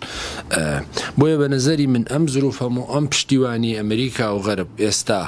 بۆ ئێران بەرچاوڕوون نییە و ئەڵتەرناتیڤێکیان بەدەستەوە نییە. ئەگەر لە تۆش پرسم ئەڵتەرناتیڤەکە کێیە؟ مەسەلەن ئایا مەسەلەن ئۆپۆزیسیۆنی کوردیە یا مجاهدینی خەڵقە یا سەڵتەن تەڵەبە یان لیبراڵەکانن یان هەموو ئەوانە هێشتا نەبوون بەڕاستی بە ئەڵتەرناتیڤ. بۆیە بە نەزەری من وەجگە لەوەش بەڕاستی پشتیوان خۆبەستنەوە بە پشتیوانی ئەمریکا و بەو خۆشخەیاڵیانەی کە هەیە پێم وایە ئەمریکا جگەلەوەی کە ئەو باستان کرد بە پێی بەرژەوەندیەکانی خۆی هێشتا بۆی گرنگە ئایا ئەمانەی کە بۆچی مەسەلەن ئێستا ئیلون ماسک دێ ئینتەرنێت دابینەکە بۆ ئێران مانجێ لەوە پێش بۆ دابینی نەکرد، دوومان لەوە پێش بۆ دابینی نەکرد. ئەمە بە خاتری خەڵک نییە. نا بە خاتری ئەمە نییە، ئەمە بە خەتری ئەوەیە کە ئێستانێ فشار بخەنە سەر ئێران ئایا بلدا بۆ پێنجایدێک ئایا لە حلفی رووسیا بێتە دەرەوە و هەمووانە پەیوەندی هەیە بە بەرژەوەندیەکانی خۆیانەوە ئەگەر نا ئەمریکا خۆزانێ ڕۆژانە سەدان کەس ئیعدامەکرێ لە ئێران ئیعدامەکرێ خۆزانێ مەسەلەن لە ئێران چییە گوزەرێ و ئەمە خاڵێکی تریش بوو هەم بۆ ئەمریکا و هەم بۆ خەڵکی ئێرانیش ئەوە ڕوون نییە کە ئایا دوای ئەگەر لە دوای ڕوخانی کۆماری ئیسلامی ئێران چی ڕۆدا ئێران ئەبێ بە عێراق ئەبێ بە سووریا و کاگوشاروتی ئەبێ بە ئەفغانستان ئەبێ بە یەمەن کامانە ئەمەیان زۆرتر وارترە لەوەی سیستەمێکی متەمەکینی بێکێشە و ئاژاوە و مشکلە بێتەکەیەوە و ئەمە خاڵێکی زۆر گرنگە و پێشم وانە بەبێ ئەم پشتیوانێ دەرێک هەرچەندە مەسەلەن مێژووی ئێران ئەوە مان پێ ناڵێت کە زۆر جارە و خۆنیشاندان و ئەتراز و ناڕەزایەتیانی بۆ ڕژەوانی کە یەک بە دوای ڕوخاون بۆی خۆپیشاندانی خەڵکی ئێرانەوە بەڵام پێم وایە لە ئێستا ڕەنگە ئەوە ئاسان نەبێ بەبێ پشتیوانی دەرەکی هەرچەندە دەستێوەردان هەیە بەڵام پێم وایەوەی کە ئێوەش باستان کردە و دەستێوەردانە لە قازانجی ئەو شۆڕشەنێ لە قازانجی ئەو هەڵچوونە جەماوەریە نییە چ لەوەی کە لە ناخۆ چ لە دەرەوە بە تایبەتیکەوە کوجەنابی خەباتی چەکداری تێبکەوێ و وەم پێم وایە ئەوەی کە جەنابەت باسیەکەی ئیدامەدانی ئەم ڕووداوانەیە ئەم خۆپیشاندان و ناڕەزایەتیانی خەڵک ینی ئەگەر فاکتەرێک یەکێک لە فاکتەرەکان فاکتەرێکی گرنگ بێ بۆی کە ئیدامەی هەبێ بەردەوامی هەبێ ڕەنگە کە هاوزەمانە یا با بڵێن فاکتەرێکی بەهێزە ڕەنگە مردنی خامنەیی بێ ئەمە ڕەنگە بتوانێت زۆرتر ڕووداوەکان بە قازانجی خەڵک بەرێتە پێش مەسەلەن ئەگەر دیقەتیش بین ئێمە مەسەلەن ئەو هەموو حەماسەمان بۆ ئەو ئاڵوگۆڕانە بۆچی مەسەلەن لە ڕووداوەکانی بەهاری عەرەبی کە بوو ئێران پێشەنگی ئەم ڕووداوانە بێت نەبوو بەڕاستی لە بەرەوەی ئەمریکا جددی نەبوو لەم بابەتە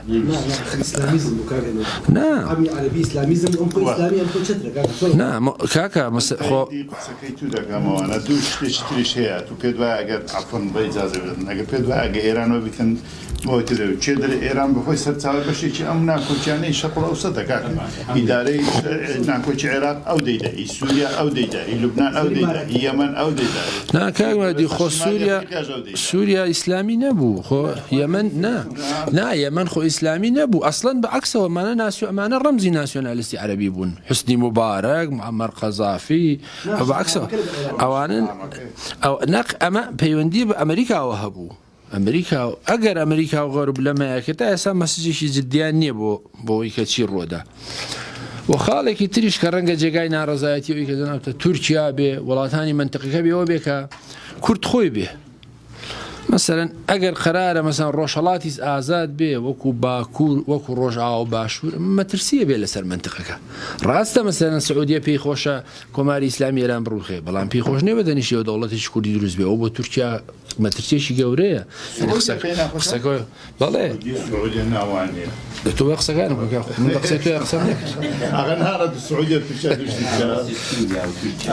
تۆ ڕەنگە ینی مخالیفی قسەکانی منیەوە جێ ئەوە توانین دوای تەوزیع زۆر سپاس وڵا زۆربەی قسەکان کرا ڕاستیەکەی من هەزەکەم لە دوو بابەتەوە باسی بکەم یەکشیان ئەوەیە کە ئەگەر ئێمە تەماشای بکەین لە دوای 79 ئێمە تا 2009 کەوەی کە بزنەوەی سەوزی پێڕەن دوو خۆپیشاندانی گەورەمان هەبوو یەکیانەوەی سەردەمی خاتەمی بووە کە دانیشتجووی بووە تا تاوەی کات 2000 بەڵێ ئەوەی 76 بەڵێ بەڵام ئەگەر تەماشا بکەین لە 2007ەوە تا ئەوەی ئەم جاریان ئێمە چواردانە خۆپیشاندانی گەورەمان هەیە کە ئەوەی نەوتۆشتەکە لە هەمویان گەورەترە بۆ یەکێ لە بۆچوونەکان ئەوەیە کە ئێران گۆڕانکاری گەوری وا بەرەو گۆڕانکاری گەوراڕوە ئەوەیە کە ماوەی نێوان خۆپیشاندانەکان وا کەمترە بێتەوە یان تەماشاکە من یەک ئامارێک باسەکەمەوە لەگەڵ دوگۆهاریەمە توێژنەوەکمان کردبوو لەسەر کابینەی ئیبراهیم ڕەیسی و پێشاتانمان کردبوو کە ڕوبەڕوویان کابینە بێت باسەوەمان کردبوو کە یەکی لەوینەکانەوە بوو کە نەڕەزایەتەکان زیاترە بێت من یەک ئامارێکتان بۆ باسەکەم ئەم ئامارای خودی ئێرانە تەماشاکەن ئەی ناخۆی ئێرانە من خۆم زۆر پێش بناوەکان ناخۆی ئێرانە بەس ئەوانەی کە خۆیان بڵاوی ناکەنەوە لە هەستێکی داخراوە بڵاویەکەنەوە تەماشاکەن لەوانی ساڵی 2009 پاییزی 2009 28 پارێزگا و شاری ئێران بەشداریان لە خۆپیشاندانەکان کردووە و لە هەمووی گرنگترەوە ئامارەیە کە خۆیان بەدەستێنەوە لە 85 خەڵکی تاران کە ئەو ئامارە کراوە ناکرەوە لە 85 خەڵکی ئێران دۆخی ئابووری بێکارەکان هۆکاری خۆپیشاندانەکان داناوە بەڵام لە 150 پیان وا بۆ دۆخەکە بەرەو باشتر نەڕوات و لە 154 پیان وا بوو ئەمە کۆتایی خۆپیشاندانە نییە خۆپیشاندانەکان بەردەوام بێت و ئەمە ئامارێکی زۆر گرنگە تەنانەت لە پەرلەمانی ئێران بەشێکیان بەشی توێژینەوەکان هەیە ئەوانەی کە ئێنەوە لە ئێران ڕاپرسیەکە کە ئامارەکان لە دەستکە ڕاپرسێکی فەرمی ڕۆژنامەی احتیمادیشە تەنانەت لە توێژینەوەکانی پەرلەمانی ئێران زۆر گرنگە من ئەوانەی کە هەستەکەم ئەیانەوە لەسەر ئێران ئیشکەن زۆر ئیش بۆ بکەن زۆر شتی بڕاستیت هەیە کە قەت لە میدیا فەرمەکان ئێران نابیستن بەس زۆر شتی ڕاخێک هەیە مادام ئەم دۆخە بەردەوام بێت بۆیە قسەکە لەسەرەوە نییە ئەم ڕژێمە ئێرانە ڕوخێیانە ئەمە کەڵەکە بێت یان باسی لە کەڵەکە بوونی ئەم کێشاناکەین تەماشاکەن لە 2007 تا ئێستا ئێران تەنیا لە 2 ساڵ بووە کە خۆپیشاندانی گەوریتان هەبوو ئەمەوە کەڵەکە بێت وام کەڵەکە بوونا یعنی چی یعنی بچووکترین لەوانەیە ئێران بدەقێنێتەوە تەقینەکە ماناوە نییە کە بڕوخێت تەقینەکە لەوانەیە کە ئێنەکەەوە هیچ خۆپیشاندان لەویتر ناچێت لە ئاستی ئینەکە مێسەرەکە هاوڕێکمان قسەمە کرد لە تاران بووە ئێستا پێشەوەی بێم ئەی بۆ نمونە لە خۆپیشاندانەکانی 2009 ئێمە لە بۆلی ئاستی زۆتر کۆبینەوە بۆلی ئەسر و ئەو شوێنێکە بۆ هۆی هەندێک تایبەتمەندی خەڵکۆ بەس وتی ئێستا خەڵک فێر بوون ناچون لە شوێنەکان ترکۆ نەبنەوە دابەشیان کردووە بەڵێ ئێستا بۆیە حکوومەت ناتوانێت بە ئاسانی ئەمانە کۆ بکاتەوە دوایەوە هەندێکی تایبەتمەندی لەم هەندێکی تایبەتمانێ لەم خۆپیشاندانە بۆ نمونە لە ڤینەکانی خەڵکە چێ پەنا بە خۆپیشاندەرەدا خۆ ڤیدۆکانی هەیە دەگاکاتەوە بەدەیان ڤیدۆی وا هەیە یان بۆ نمونە ئەوەیە کە جاران لە خۆپیشاندانەکان تراگەر پۆلیسەکانەگەر خەڵکاتێن و کاک لێ مەدەن یان هەندێک خەڵکیان گوانیە ئیساوێکی بیگرن پەلامارێت تا ئینەکەن یعنی چۆن بڵێ خۆپیشاندانەکان وە ڕادیکالترە بێت ئەمە بابەتێک ڕاستەکەی زۆر قسە لە چکە کاتکەمە من زۆر لەسەرمە ناڕۆم یەک شتێکتر هەیە من ڕاستەکەی ئەم هەشت ڕۆژە زۆر سەی میدیای حکوومەت ئێران کردوتم بزانم چۆن ماملە لەگەڵم بابەتاکە تا 2 ڕۆژی یەکەم میدیای فەرمی ئێران تا 2 ڕۆژی یەکەم باسییان ناکرد چکە پێشبینی ویان ناکرد کە ئەم مەسەلەیە ئەوە گەورە بێتەوە لە ڕۆژی دووەمەوە چیان کرد ئەو سیاسەتی کە بێش بەکاردێن ئەمە هاتین ڤیدۆکان پێشاندا ئەمە ئەوتە ئافرەتیدێت و ئەما چیت و ئەوانێ لیژنەیەکیان دروست کرد لیژنەکەی لەو کەسانی کە بەشداریکە جەڕەشیدیە و چییە ئەمەیەکی لە ئەندام پەرلەمانە زۆر بە جورەتەکانی ئێرانە کەم شتێکە کەسی وامان هەیە ئەمیان دانا ئەم وتی بەڵا هیچ ئاسارێکی لەدایانتیانی ئەم ئافرەتە کەچی پێرێ وتی من ئەمە کەوی کرد کە ناڕزاتەکان زیاتی کرد و قسەیان کاکەژە من ناوی نەکەم نەبنەوە سیارەکەم نەبینیوە ئەوەی کە من بینیومە دەرەوەی بووە یعنی چی یعنی ناو سیارەکە احتمالی شتێ ڕوویدا مە بەسم ئەوەی بوو کە ئەوەشی سەری نەکرد هەن 2 ڕۆژ بۆمە ڕوو لە ڕۆژی چوارەمەوە چیان کرد هاتن لە تەلەڤیزیۆن هینیان دروست کرد دیبیتیان دروست کرد هەندێک لە ئیسلاح خوازەکانیان هێنا ڕفۆرم خوازەکان ئەلبەتە ئەو ڕفۆرم خوازانی کەمە لە ڕفۆرم خوازانی نزیک لە ڕەفسەنجانیەوە ناتوان بڕێ مەحافزەکە ڕفۆرم خوازی نزیک لە ڕەفسەنجانی ئەو هێڵە وەکو بۆ نمونە پزیشکیان وەکو ئەمەی شارداری کۆنی تاران هیچی بوو کەرباسچی ئەوانیان هێنا ئەمان ڕخنیتونیان ناکرد بەس ڕخنەکە لە چوارچێوەی مەسەلەی حیجابە بس هر رخني جديشي تابو مثلا كرباسيان راجر بون شيء كوميديا كبراسي وش كوميديا راجر قاش إرشاد به بيش قد جنابك تو يسرقنا شاب يكون أفريقي محجبة على بيه حموان تبقرن شو كخدنا زا أو يا سايك اللي هزار صحفة بينجر تذكره ودوشتل على دبي جديدة متشاو يعني خريدة متشاو كده بوش وأنا بميت ولا قطع إيريا أما حجابي أو كلها ساكة تا روجي شوارم تا بينجر وانا شروار روي ئەمە تا ڕۆژی شەشەمیش بەم شێوازە بدیانە پێشەوە بەس ئەتە کە بینیان هەروەزا دەبێت ئەتی دەستیان کرد هەڕەشە کرد یعنی لەگەڵ ڕادیکەڵبوونی ڕووداوەکاندا بەدڵنیایەوە دەسڕاتیش ڕادیکاڵ هەبێت ئەمە دوو شتمان پێگەن یەکیان ئەوەیە کە حکوومەت لە دووسەشی تێگەشتووە ئەمە ناتوانێت بڵێ ئەمە سەر ئەمە کوردستان وای کرد و ئەمە کۆمەڵ وای کرد و ئەمە پژاک وای کرد و ئەمە نەکان وای کرد چونکە ئاستەکەەوە فراوانترە بێت من لەگەڵ قسەی دکتۆر ماڵکاک ئەلیشان نین کە بڵێ وەڵامە ناوی کوردستانی زەخت بە پێشەوەن ئەلبەتە خۆشبەختانە کوردستان زەخ نەبووە ئەمە شتێکە بوو شتێکی تەواو ئێرانی تێگەشتوە لە هەشتاکانە تەماشاکە لە هەشتاکانە نانووسە کوردستان نانووسە سەقەس ئەنووسە مەسا ئەمینی وەکو نێرە وەکو ئافرەت باسەکە من هەشتێکی کوردستان نەبینەوە خۆڵبەتە مشتێکی باشە ئەمە شتەکە من خۆ ئاماری هەشتەکانم لە ئێمە سێکی تەماشاکە لە تویتەرە ئێمە سەیری ئاماری هەشتەکەین هەشتێک ئیستا لە جیهانە شتێکی کەم نییە هەشتەکانە کە گۆڕانکارەکان دروستەکە ئێستا هەشتەکە کات و تۆ بە هەشتەکە زانی ئەو خەڵکە بی لە چییە کات و ئاراسی بیکنەوەکەی لە چیایە دەگەشت شوێنە ئەلبەتە ئەمە شتێکی باشە ئەوەی کە ئەڵێم ئەم گۆڕانکارێکی زۆر گەورەیە یعنێتە لەمە دووە شتێکیش لە تەورێز ڕوودا کوردێک ناڵە تەورێزە چاوی دەرهەرباوی شۆ کۆمە شەقی بخوات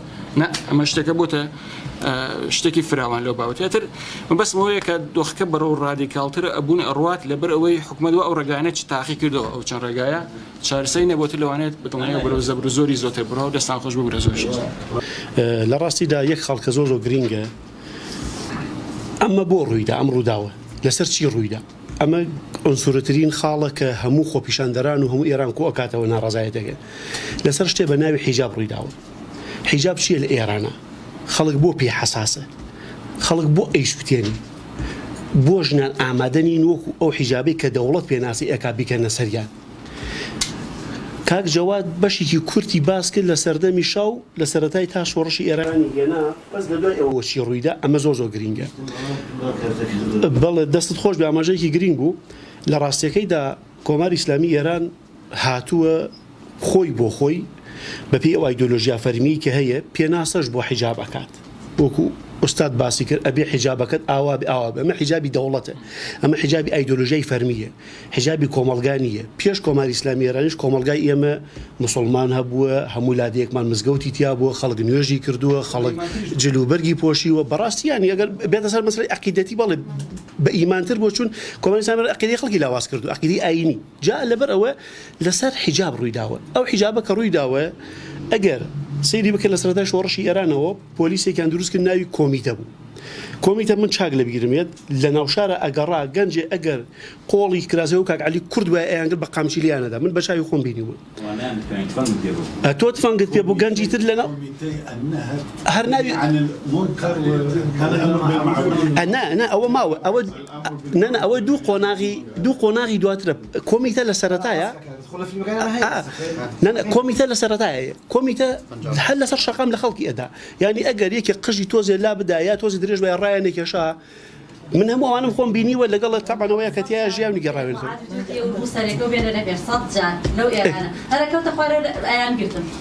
جا ئەم کۆمیتەیە ڕفتارێکی ئەنوان کە لە جل و لە بەرگ و لە قژ و لە هەموو شتێکی ئینسان لە پێڵاوی ئینسان تەداخولێکە لە گۆرەیەکەی تەداخولێکە دوای ئەمە تۆزێکە ڕژیم دامەزرا کردیان بە ئاگاهی ئاگاهیش درێژەی بەمەدا خەڵکیان زۆر عەزیەت دەکرد خەڵکیان زۆرەگرت بە کۆمەڵ ئەیانگرتن ئەیان برد نەشکەنجیانەدان لە دوای ئاگاهی هاتن وتیان بەم شێوازە نابێت دەمە زۆر توندوتیژە کردیان بە ئەمر بە معروف و نەهی ئەز مونکەر بە حساب ئامۆژگاری خەڵکەکەن و ڕێگە خەڵک بۆ چاکە و بۆ خراپە ڕێنمۆییەکەن و لی دوورخەنەوە بەس ئەوەش بەڕاستی زۆر تەسیری خراپی لەسەر خەڵک دروست کرد اینجا شتێک درێژگە بەناوی عفاف ئەم عفاف و شتیان هێنا پێشەوە ئەوە ماوەی ڕکلامێکی زۆر زۆری بۆکرا لە میدیا گرنگێکی زۆری پێدرا بەڵام پرۆژەیە بوو سەرکەوتو نەبوو نازانم ینی پەیوەندی بە ململای ناوخۆیی ڕژیمە هەبوو یا پەیوەندی بەچیوە و سەرکەوتو نەبوو هەتا گەشتی ئیرشادیان دروست کرد ئەم گەشتی ئیرشادە هەموو ساڵێ بە یاسا و بە تەبسەرەی جۆرا و جۆر بەهێزی ئەکەن تۆکمەی پێ ئەکەن دەسەڵاتی زیاتری پێ ئەدەن ئێستا کە ئەم وەنانەی ئەم سیارانە کە پێڵەن وەن یان دۆڵمیشەکان پاسە بچووکانە کە خەڵکی تێ ئەگرن و ئەیبەن بۆ ئەم شوێنی خۆیانە هەمووی کامێرای لە ناوای حەچی کەس ئەگیرێت لە ئەتەقەی گرتنەکە تەنانەت پۆلیسان کامێرا بەجلەکانیانەوەی ینی کەمووی تۆمارەکرێت بەڵام کۆماری سەمێران هاتووە یەک گرتە ڤیدیۆی کورتی پیشانداوە کە ژینا ئەکەوێت ژینا بوو ئەکەوێت و لێت داوت تووشی فەنبەربوونی مێشک بووە لەسەر شتێک کە بەڵێ بەڵێ نەنە ینی ئاخۆ واقعەکەیە کاکە هی دۆڵمیشەکە بڵاوکەنەوە هەتا برنەکە ئەمە خاڵێ جا لەبەرەوە دیدی ئێمە تێگەشتنی ئێمە لە خەڵکی ڕۆژهەڵاتی کوردستان کە بەرامبەر بە حیجاب بۆ حساسە ئەبێ لەمە تێ بکەین چونکە هەندێک کاردانەوە هەبووە لە دەرەوە لە لای هەندێک خەڵکەوە بەڕاستی کە ینی هاتوون لە دژی خەڵکی ڕۆژهەڵات و خۆپیشاندەرەکان و یا خواستی خەڵک بۆ ئازادی ئەغر یەک بنەمای زۆر گرنگی مرۆیی هەیە ئازادی ئاینە خەڵک بێ ئازاد بێ یا ئاین ئەگۆڕی یا ئاین هەڵ ئەبژێری یا ممارسەی مافە ئاینەکانی خۆی کە هەر ئاینێکی هەبێ هەر مەزهبێکی هەبێ ئەبێ ممارسەی بکات جا شیعەیە سوننەیە ئیزەدیە کاکەیە هەچێکەیە ینی ممارسەی ئەشێ بکات بێ بڕوامان بەوە هەبێەوە مافێکی بنەڕەتیە بەڵام هەستەکەی بە ئاراستەیە گەڕوا دژایەتیەکرێت لەو ماوەیە بەڕاستیانی من بینیم هاودەنگیەک لە نێوان ئیخوانی و سەلەفی و هەندێک قارگا ڕەمەزانی کۆن کە زوو سەرباوان بوونوانە هەندێک لە جیهادیەکانی ئەمڕۆ لە فەیسبوک شتە زۆر شاڵاوێکی ناجوامێرانە ئەکەن چون نایەنە لە واقعی ئەو دیوەتیە بگەن خەڵکی ئەو دیوە لەش دۆخێکایە حساسێتی بەو قەزیە حەجابە چیە خۆ بەمانایە وەنێک کە لە دژی ئیسلام خۆیەتیە لە دژی حیجابەکەی یا خەڵک داپۆشی ناوێت دوو لە ڕوویەوە ببورن ئەو قسەیەکەم بەرەڵاییان دەوێت نەبا بەوان نییە خەڵک بەرامبەر بە شتێ هەستیار بۆتە کە دەوڵەت بە زۆر ئەیسەپێنی ئەمە خاڵێکی زۆر گرنگە پێم وایە ئەرکی سەرشانی هەمومانە کە خەڵکی دەوروبەرمان تێبگەێنین لە میدیاکانە لە شوێنەکانە بەڵێ ڕۆژهەڵاتی کوردستان مسلمانە میان ڕەوەکەشی بەشدارە هاوڵاتیانی ئاسایی بەشدارن کە هەمویان مسلمانی احتیاطین دایک باوکو ئێمە و خوشک و برای ئێمە ئەمە خاڵێکی زۆر گرنگە ینی ئەو دیدە یەکێ تریش بەڕاستی مەسەلەی هێزی حیزبەکان و هێزی پێشنەرگە ئەوانە ئێمە یەک شت هەیە کۆماری ئیسلامی ئێران چۆن پێناسە بکەین ئیتر لەو دیدەوە ئەتوانین باسی ئەم هێزە چەکدار و شتانە بکەین ئەگەر لە لای ئێمە بۆ نمونە کۆماری ئیسلامیران دەوڵەتی بە ڕیفۆرم هەڵبگرێت ئەوە تامان دید ئەگۆڕێ تۆڵی هێزی چەکدار بانەبێ ئەگەر تۆ پێت وات دێ کۆماری ئیسلامی ئێران دەوڵەتێکی دیکتاتۆری مەزهبیە دیدت ئەگۆڕێ بۆ بەڕەنگاربوونەوەی لەگەڵی ئەگەر تۆ پێت وابێت داگیرکەری کوردستانیش لەگەڵ ئەمەیە ئەو کاتە دیسان و دوو بەرابەر تۆ دیدەکەت ئەگۆڕێ تۆ هەندێک جار هەست ئەەکەی ملاحەزەیەکەیە ترسێ لە گۆڕانی لە ڕوخانی ڕژێم هەیە لە ناو لێکدانەوەکانە لە ناو قسەکانە لە ناو شتەکانە تۆ هەستەکەی حەزەرەکەی لە حاڵێکە ڕاستە ئێران وڵاتێکی گەورەیە خۆ ئێران لە سۆڤێت گەورەتر نیە سۆڤێت ڕووخا باشتر ینی بۆ خراپ یوگۆسلاڤیا لە ئەوروپای ڕۆژهەڵات و لە بەڵقانە گەورەترین دەوڵەت بوو ینی بەڕاستی ئەخ سەدام لە شا ئەوانێشتا زۆر کاریگەر نەبوو باشە لە ڕۆژهەڵاتی ناوەڕاستە سەدام ینی ئەوە جا لەبەر ئەوە ئەم ڕژێمە لە چی دێکۆ تۆ سەیری بکەی بەو پێێتەوە لێکدانەوە بۆکەی ئێمە من وەکو خۆم ئەمە ڕێی منە کۆماری ئیسلامی ئێران ڕژیمێکی دیکتاتۆری مەسەبی دایکەری کوردستانە و ئەبێ بڕوخێ بەڵام من لەگەڵ ئەوام بۆ کاک عەبدوڵڕەزاق وتی و خاڵە زۆر ئێمە بەرنامەمان هەبێ ئەو بەشەیە بێ هێزە کوردەکانەیان بێ ئیدە هەر هێزێ چۆن تەداخولەکات چۆن هینەکات تەداخولێکی بێجێ نەکا کە زیانی لێ بکەوێت ئەمە گرینگە کە ڕخنە لەم ڕوانگەوە لیانگری نەک بڵین نەڕۆن نەکەن بەوە نابێت حەسەوە ئەتوانی تۆ پێشنیارت هەبێ ئەتوانی ڕێی جیاوازە بێ زۆر گرنگە بەڵام ئەوە زۆر گرنگە کە ئێمە کۆماری ئیسلامییان چۆن سیر بکەین ببورن من لەو چوارچێوەیە ئەو قسانە بکرد بەس یەک خاڵ هەیە ئەگەر مەجال هەبێ بیڵم جیاوازی خۆپیشاندانی ئەم جارە لە جارانی پێشوو ئەنسوور ژنی ئازەری کورد بەلوچ فارز یەک دەردیان هەیە بۆیە هەمویان پێکەوە هاوبەشن ێنە سەرجادە و ئەم ژنبوونە لە ڕاستیدا نەتە و قەوم و مەسەب ناناسی ئەو داواکردن بۆ مافی ژنەکان ئەمە خاڵێکە کە هەموو ئێرانی تەنیوەتەوە ئێستا لە باکووری ئێران لەلای کوردستان زۆرترین خۆپیشاندان هەیە ئەمە خاڵێکی تر خۆپیشاندەرانی ئێستا زۆر بە ئەزموونترن جاران ئەیان کوشتن ڕایان ئەکرد لە پۆلیسیان نەئەدا نەیانێوەرە بەڕاستی ینی خۆ کۆماری ئەوە خەڵکی ئادام کردو نەیانێوەرە بەڵام ئێستا کە خۆپیشاندانەکان موبیلیزە بوون بە گروپی بچوک دابەژون بە کۆڕان و گەڕەکەکان شەقامەکان کۆنتترۆلەکان کاتی هێزی پۆلیزەڕۆل ئەنە بەرشەق و دەریشانەکە بانگردێنیان دروست کردووە تلی ئەەکەنەوە ئەشێت هێڵی پۆڵایانی پۆلیس ئەشکێنێ ئەمە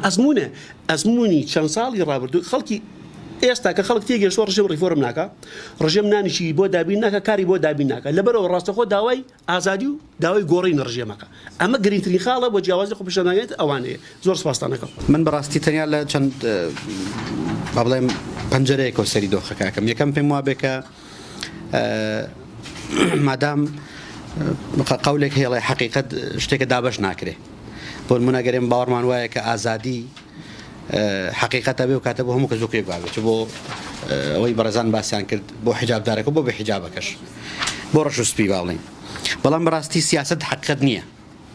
یعنی ئێستا من زۆرجار لە تویتەرا بینم برادەرانی ئەو دی و چکۆ ڕاستی لەم ئەم چەند ڕۆژی ڕابردوو تەواوەتیش من لە تویتەرا زۆر ئەکتیڤم و زۆریش متابعی دۆخەکەم چاوەڕوانیان لە خەڵکی باشوور زۆرە ئەمە بەڕاستی پۆینتێکی خراپە چونکە ئەوان سیاست دەکەن و دۆخەکەش سیاسیت ئەوە گوتشم سیاست حقیقەتێک نییە بڵێم وەڵاکاکە پشتیوانی منەکەی دژی تۆ بە هیچ شێوەیەک بۆ شێوەیە نییە بۆیش بەڕاستی ئەگەر چی ئێستا دۆخێکی فەیک و دۆخێکی ساختە و ئەوانە لە میدیایە زۆر بڵاو بەڵام بەڕاستیش بە هیچ شێوەیەک نەبوونی پشتیوانێک لە خەڵکی باشوورە و لە میدیای باشوور لە حزابی باشوورەوە بۆ ئەم دۆخەی ئاعتراضاتی ئێران بەمانەی دژایەتی نییە ئەوە بەبێ هەمومان ئەمە بزانین و دەرکیشی پێ بکەین چونکە یەکێتی نیشتیمانی پارتی دیموکرات حزبێکی تر وە تەوەجوه جیاوازەکانی ناو ئەم کۆمەڵگەی ئێمە لە ئێستاە دۆخە سیاسیەکان ئەوە ناخوازێت کە بە تەواوەتی بێنە پشتیوانی ئەوانە وەکو چۆن دەڕابچە با من عەرز دەکەم دکتۆر ئەمە یەکەم لە ئاستی حیزبەکانە دووەم لە ئاستی کۆمەڵگەی ئێمەیە بەداخەوە کۆمەڵگەی ئێمە کۆمەڵگەیەکی زۆر خراپی دابەش بووە یعنی ئێمە ئیندیڤیدوالێک و تاکێکی سەر بەخۆمان نییە لەم هەرێمە دکتۆر هەردی تا بڵێ بۆچی هاشتاگێک ناکە چونکە لێرە حزبەکان خەریکن ئیدارەدانی کۆمەڵگەی ئێمن خەریکی دابشکاریەکانی کۆمەڵگەی ئێمن ئێستا بابوون منە با من شتێک عەرز بکەم آخر بۆ هەیە لەبەرەوەی کە حزبەکە پشتیوانی کردووە لەبەرەوەی کە حزبەکە چەکەنێرێ بۆ حزبەکە پێشمەرگێنێرە حزبەکە پشتیوانی ڕۆژاواکە بۆیە دەژایەتێکەش بە هاشتاگ دەرەکەوێت یعنی دۆخەکان بە تەواوەتی لە حزبەکان ڕەنگی داوەتەوە من پێم وایە کە دەرفەت و ئاڵنگاری زۆر گەورە لە بەردەم خەڵکی ئێرانە هەیە لە ئێستا ئەکرێت لەوە سەیریکەین کە بۆ نمونە مادام ئاعتراضەکان گەشتونتە ئاستێک کە ئێستا هەم قوربانەکان زۆرن و هەم دەنگدانەوەکە زۆرەوە پێم وابێت هەموو شتانەزان لە چەند ساڵی ڕابردووە ئەمە یەکەم جارە شارێک بەلایانی کەمە بۆ شەوی بکرێت دەستی خۆپیشاندەر و خەڵکی ناڕزایی پێشتر شتی وامان نەبینیوانی لە ڕابردوو ئەمە تا ڕادەیەک واکا کە دەرفەتەکان جیاواتر وەرگین من پێم وایە باشترین دەرفەتێک کە بێ سوودی لە وەرگیرەوەیە کە ئەو متمانەی کە بە خەڵکی کورد لەناو ئێران دروست بوو نەدۆڕێنین جارێکتر یعنی ئێستا خەڵکی ئێران متمانێکی زۆری بە خەڵکی کوردستان هەیە ئیتر متمانەکە گەر ئەوە بێ باسیکەین بڵێن وڵا بەرگری لە ئافرەتان و لە ژنانەکە ئەگەر بەرگی لە خەڵکەکە ئازایەتەکەی خەڵکی کوردستان دەنگی داوەتەوە ئەوەی کە بەڕستان باسی کردیانی چ ناوهێنانی کوردستان چه هاشتاگی ژینا لە ناو ئێرانە لە 7 میلیۆن ئێستا کورد متمانەیەکی باشی دەستکەوتووە زۆر گرنگە ئەمەوەکو مەترسیەک سێریکەین ئەگەر دەستماندا ئەمە بەچی دەدەزت دەرەچێ بەوەی کە بۆن منە هێز چەکدار بێتە ناوەوە دۆخەکە بە خراپتر بڕوە ئەوەی دکتۆردی باسیکە زۆر واقعی ئەو پشتیوانەی مەزلوم زۆر خەتەر لە ئێستا ینی بەتەواوەتی نەیار بۆ دۆخەکە زیادەکە کەمە هیچ لە بەرژەوەنی نە لە خەڵکی ئێرانە ولا لە خەڵکی ناڕازی و بێتاقەتەیە کە ئێستا لە کۆمەڵکە هەیە دووەم دەرفەت من پێم وایە ئەمە دۆخێکی وا ئەخولقینێک کە خەڵکی ئێران بە تایبەت کە ئێستا باسیکەین گەنجانی ئێران چونکە مامۆستا محەممەد پرسیاری کرد ئایا ژن زەمانەتی سەرکەوتنی ئەماکات نا من پێم وایە ئێستا مۆدەرنە زەمانەتی ئەماکە ئەم جیلە تازای کەس لە پێشەوەیە ئەگەر ئەم جیلە بە باشی بڕاتە ناو دۆخەکە توانە زەمان سەرکەوتن بکە بۆیش زۆر گرنگە کە چاومان لەوە بێت ئەمە وەکو فێرگێکی سیاسی ببینین کە ئەو گەنجانەی ئێستا لە ئێرانان فێری سیاستکردن بن ئەم پێشکەوتنە سیاسی مامۆستا باسیکا زۆر گرنگە ئەوانە سەخت فێریەوە بن چۆن بەشداری خۆپیشاندان بکەن چۆن هەنگاو بنێن بۆیە وەکو فێرگێکی سیاسی سەری ئەم دۆخە بکرێ ئەم شۆڕشە بەردەوامە بێت درێژای کێشێت ئەترازات زیاترە ڕوا بۆیش زۆر گرنگە بەو شێوە سەری بکرێت دووەم باسکە زۆر گرنگەوەی کە میدیای نێودەوڵەتی لەسەر خەتە ینی من پێشتر نەمبینیەوە بەم شێوەیە میدیای نێودەوڵەتی لەسەر ئاستی ینی هەواڵی ڕۆژ بە ڕۆژی بێت سەرخەت بۆ گەلی ئێران ئەمە زۆر گرنگە و بەڕاستیش سوود وەرگرتن لەم دەرفەتە باخێکی زۆر یەکجار زۆری هەیە خاڵێکی تر کە پێم وایە هەمومان ڕەنگە تا ڕادەیەک ڕامان لەسەری هەبێت بارودۆخی ئەوەیە کە دۆخێکی سیاسی لە بەرەو پێشدوونی بەرجامی ئێرانە لە ئارادا ئێستا ئەویش ئەوەیە کە هەوڵێکی نێودەوڵەتی هەیە بەوەی کە هەم ئێران تا ڕادێک هارمۆنایز بکرێ و هەم ئەمریکاش تا ڕادێک هارمۆنایز بکرێ کە بتوان بگەن نەتیجەیەک لە ڕێکوتنەکانە ئەمە زۆر ینی بە ئاڕاستی خراپترکردنی دۆخەکە ئاڕوە ئەگەر بەرجام سەر بگرێ بە تەواوەتی دژی ئەم دۆخەی ناخۆی ئێرانە کە من بەڕاستی نازانم ئایا سەرکەوتووە بەیاننا لە داهاتووە ڕەنگەمە زیاتر ڕوون بێتەوە بەڵام سەرکەوتنی بەرجام نیشانی شکستی خۆپیشاندانەکان و نیشانەی کۆتایی هێنان بە ناڕەزاتەکان دێت چووکە بەڕاستی پشتیوانی دەوڵەتی بۆ ئاڕاستیان ناڕوات جەخت لەسەرەوە ئەکەمەوە کە زۆر مهمە لە ئێستاە نەیار بۆ ئەم ناڕزاتەکان کەم بکرێتەوە ئیتر تورکیایە ئیتر سعودیە ئیتر رووسایە ئەمریکای هەر کەسێکی تر هەیە ینی هەر جوڵەیەکی هێزە ئۆپۆزیسیۆنەکان بە کوردیشەوە لەناو ئێرانە ئەگەر ببێتە هۆیەوەی کە نەیار بۆ دۆخی ئێران زیادکە بەڕاستی مەترسیدارە و بەڕاستی هیچ جێگەی گەشتبینی نییە من هیواخوازم کە ینی کۆنسپتی ئێرانیانە زیاتر بڕاتە ناو دۆخەکەەوە چکە ئەمە خزمەت باسەکەکە و بەڕاستیش من شتێک پێم وایە تا ڕادێکی زۆر باشگەلی ڕۆژهەڵات وەگەلی ئێران لەم ڕۆ زۆر ئاستێکی بەرزیانەیە هوشیاری فەرهەنگیان زیاتر لە ئێمە کاتێک کە حکوومەتی عراقیمان ڕوخان لەنەوە توێکە هەموو شتێکی وڵاتەمان ڕوخاند ینی شتێک نەماوەتۆ لەم وڵاتای کە تۆ بێی بڵێ وەڵا خۆزگە ئەومان نەکردایە بانکمان تاڵان کرد بازارمان ڕوخاند بیناکانی دەوڵەتمان کاول کرد حکوومەتمان کۆت هەموو شتێکمان ئاودی کرد ئەمە زۆر مەترسیدارە بەڵێ من بەسم چییە زۆر مهمە لە ئێستاە ینی کۆنسپتێک بێنین زیان لە ئێران نەدرێ ینی زیان لە دەوڵەتی ئێران نەدرێ سیستەمەکە دەستکاری بکەن حکوومەتەکە دەستکاری بکەن هەر شتێک بکرێ بەڵام زیان لەو ئێرانە بدرێ وەکو کاکتێری وت بە چ ساڵتیش زیندوو نابێتەوە بەخوا بە 100 ساڵتیش ئەو ئێران نابێتەوە بە ئێران آخر بۆ نمونە ئێستا ئەگەر هێزێکی چەکدا بنیت ئێران و بڵێ وڵا کاکە من سیستەمی غازیە تەخێنمەوە ئەزانی وڵاتە چی لێ دێ هەر بڕە بە تەواوەتی تو یەک پەرانتێز ئەوەی کە زیانی لە دەوڵەتی عێراقیدا ڕاستە کۆمەڵانی خەڵک بۆ سەر وایری کارەبا کەوتن و فرۆشتیان و شوشەکانیان فرۆشت و شۆڤڵەکانی بەیانیان ئاودی و کردن بەڵام ئەوەی کە عێراقی وێران کرد ئەمریکا بوو لە ناوچوونی ئەرتەشی عێراق بوو لە ناوچوونی بەعز بوو ئەمانە فاکتەری سەرەکی بوون کە عێراق وێران بێت ئەمن باوەڕ ناکەم ئەوە لە ئێرانی ڕووبدا من هیوادارم بەو شێوەیە بێت بەڵام بەڕاستی ینی لە میدڵیستا بە شێوازێکی زۆر ئێمە ئەم کۆنسپتەمان هەیە سووریاش بە هەمان شێوە بۆ ڕاستی ڕۆژ خۆ سووریا ئەمریکا نەبوو کاکە خۆ خەڵکی تر ینی قسەیەک هەبوو هەم دۆڵای ئێرانەکان یا دژایەتی کەس ناکەن دۆستایەتی کەس ناکەن تا سەرە بە شازیدان پاراست بەڵام وڵاتی کاول بوو من بەڕاستی ئەوەندەی کە خەمی ئەوەمە کە خۆپیشاندەرێک کەسێکی ناڕازایی لە ئێرانە بگاتە ئاواتەکەی ئەوەن زیاتر لەوە خەمی ئەومە کە وڵاتە بڕوخێنرێ کە وڵاتە سەر تاخواری ئەم دیۆدی بکرێت کە ئەم مەترسیەکە زۆر گەورەترەکە و بەڕاستیش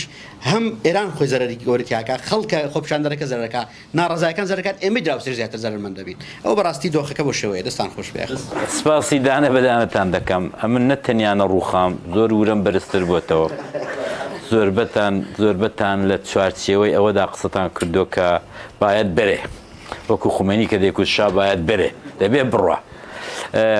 حقیقەتێکە ئەم دەمێت تۆزیحی بدەم لەسەر یەک شت کە زۆرێک لە هاوڕێیان باسییان کرد تەجروبەی مێژوو و تەجروبەی علمیش بە ئێمە دەڵێ ڕێفۆرم مستەحیلە من بەش بە حاڵی خۆم بڕوان بە ڕێفۆرمە لە لەندەنی کاکوشیاری لە هۆڵەندای خۆت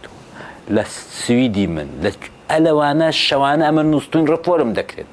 کە ئەو لاوێتەکار ناخوا بە قەولی فارس دڕێ و بەیانی هەرەوەندەمە لە زەریەکان دەبیسین ڕێفۆرمێکی گەورە لە ئێجوکیشن کرد ڕێفۆرمێکی گەورە لە هێڵس کرا لە تەندروستی کرا لە ئەوە ڕێفۆرم لە وڵاتانی دیکتاتۆر و لە وڵاتانی تۆتالیتێر بە کوردستانەکەی خۆشمانەوە ڕێفۆرم ناکرێت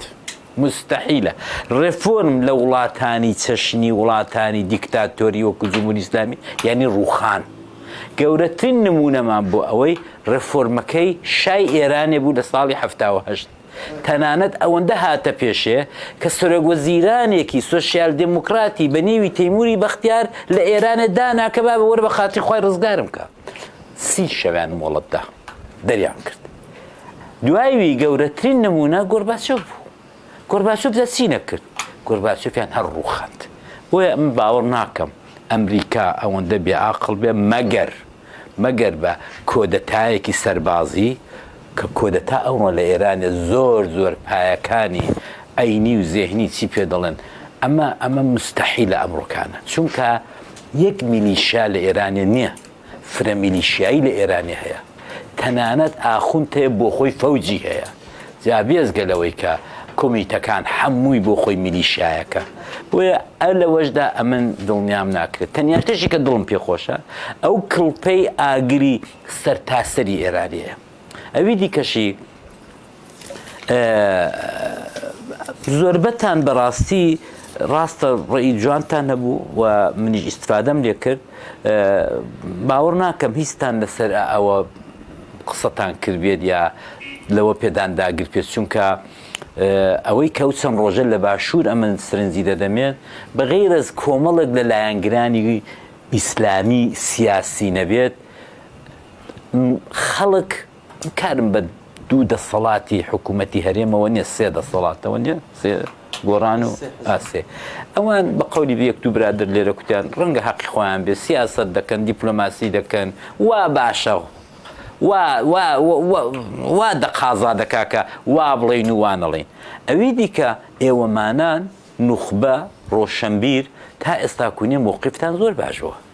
ئەوەی کە مووقفی خراپ بوو ئەوەی کە برادرانی دموکرات دێن لە فەیسبوک و لەوانە یا حیزبەکانی کوردیێرانە کوردی عێراقی مووقفی نێنانە ئەم باوەڕ ناکەم وابێت ئەوەی کە من دەیبینم زۆربەتان عەتفی زۆر باشتان هەیە ئەوەی کە ئازادە ئەوەی کە کەلەپچە نەکراوە مووقفی زۆر باشی هەبوو دوێنێ پێرە مووقفێکی شوان عتوفم خوێندەوە وەکو سینەماکار ئەی هەرەوەندەمان چاوەڕوان هەیە خۆ چاوەڕوانمان نیە کە بچین ئارپیجیمان بەدەستەوە بگرن ئەوی دیکە کە حکوومەتە ئەویش دەتوانێت تۆزێک ئەو لاژ ڕابگرێت ئەو لاژ ڕابگرێت بەڕێی من کەم کاریان کردو دەوەیدا بەڵام هیچ شتێک ناگۆڕێت لە ئەوەی دیکەدا ئەوە لە هەموو ڕەحمەت لە بابەت ئەوی دیکە دەگەڕێتەوە کە بەڕاستی ئێوە بەردەوام بن ئێوە بەردەوام بن چونکە کوردی ئێرانێ ئەمڕۆکان وەنیە ئەو ڕۆژ وایان کردو لە هەولێرێ ئەو ڕۆژ خەرەی گومچن لە خۆ پیشاندانەدا زۆر ڕۆژمان نەکرد هەرنمان کردەوەی گلەی ناکەین ئەمە گلەی ناکەین ئەوی دیکەی دەمێنێتەوە بەڕاستی بە هەمومان هاوکار بین با هەمومان هاوکار بین ڕێزان خان مەسەلەی ژن تەبەقاتیە دڵنیا بە لەوەی ئەگەر شێشەیەکی تەبەقاتی لە لای من هەبێ بەعەکسەوە ئەوەی کە ژن ئەوڕۆکانە عەلەمداری ئەو شۆڕشەیە 100% تەبەقاتیە من باوەڕم بەوە نییە کە ژن لە خەباتی خۆیدا لایەنی ئەمپریالیزم و سەرمایەداری بگرێت ژن هەمیشە و دایم ئەو قشرەیە ئەو تەبەقەیە کە لایەنی هەژار و فەقیری گرتووە بۆیە من هیچ گومانم لەوەی دانیە و پێویستیشی بە ئیشارەکردن نیە هەر ئەوەی کە ئەو ڕۆکانە ژن بۆتە مەشعەلدار و ئاڵا هەڵگری ئەو خەباتە ئەم ئەوەی دڵانم بە کاک سەیبراهیمیشم کوت ئەو ڕۆکانە بە تایبەت حیزبی کۆمۆنیستی ئێران کە تەقریبەن نەماوە هیوادارم زۆر زوو تعدیلێک بکە لەم شعارە زەقە ئەم شعارە زەقە بەکاری ڕۆنە نانە زوو نیە قسەمان کردو هاتووینە خەتی ئاخرێ ئەمە من تەجروبەیەکی خۆمت بۆ دەجێڕمەوە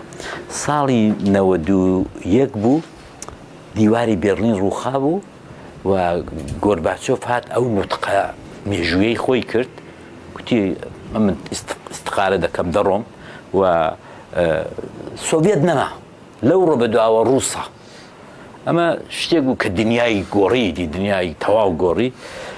ئەو کات ئێمە هەموو بەهۆی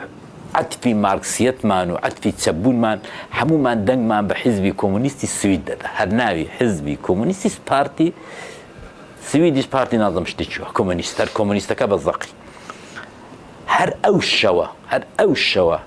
کۆبوونەوەیکی ئاوارتیان کرد هەر ئەو شەوە ناوی خۆیان گۆڕی کردیانە حیزبی چەپی سوید ئێستاش حیزبی چەپی سویدە کە خوشکە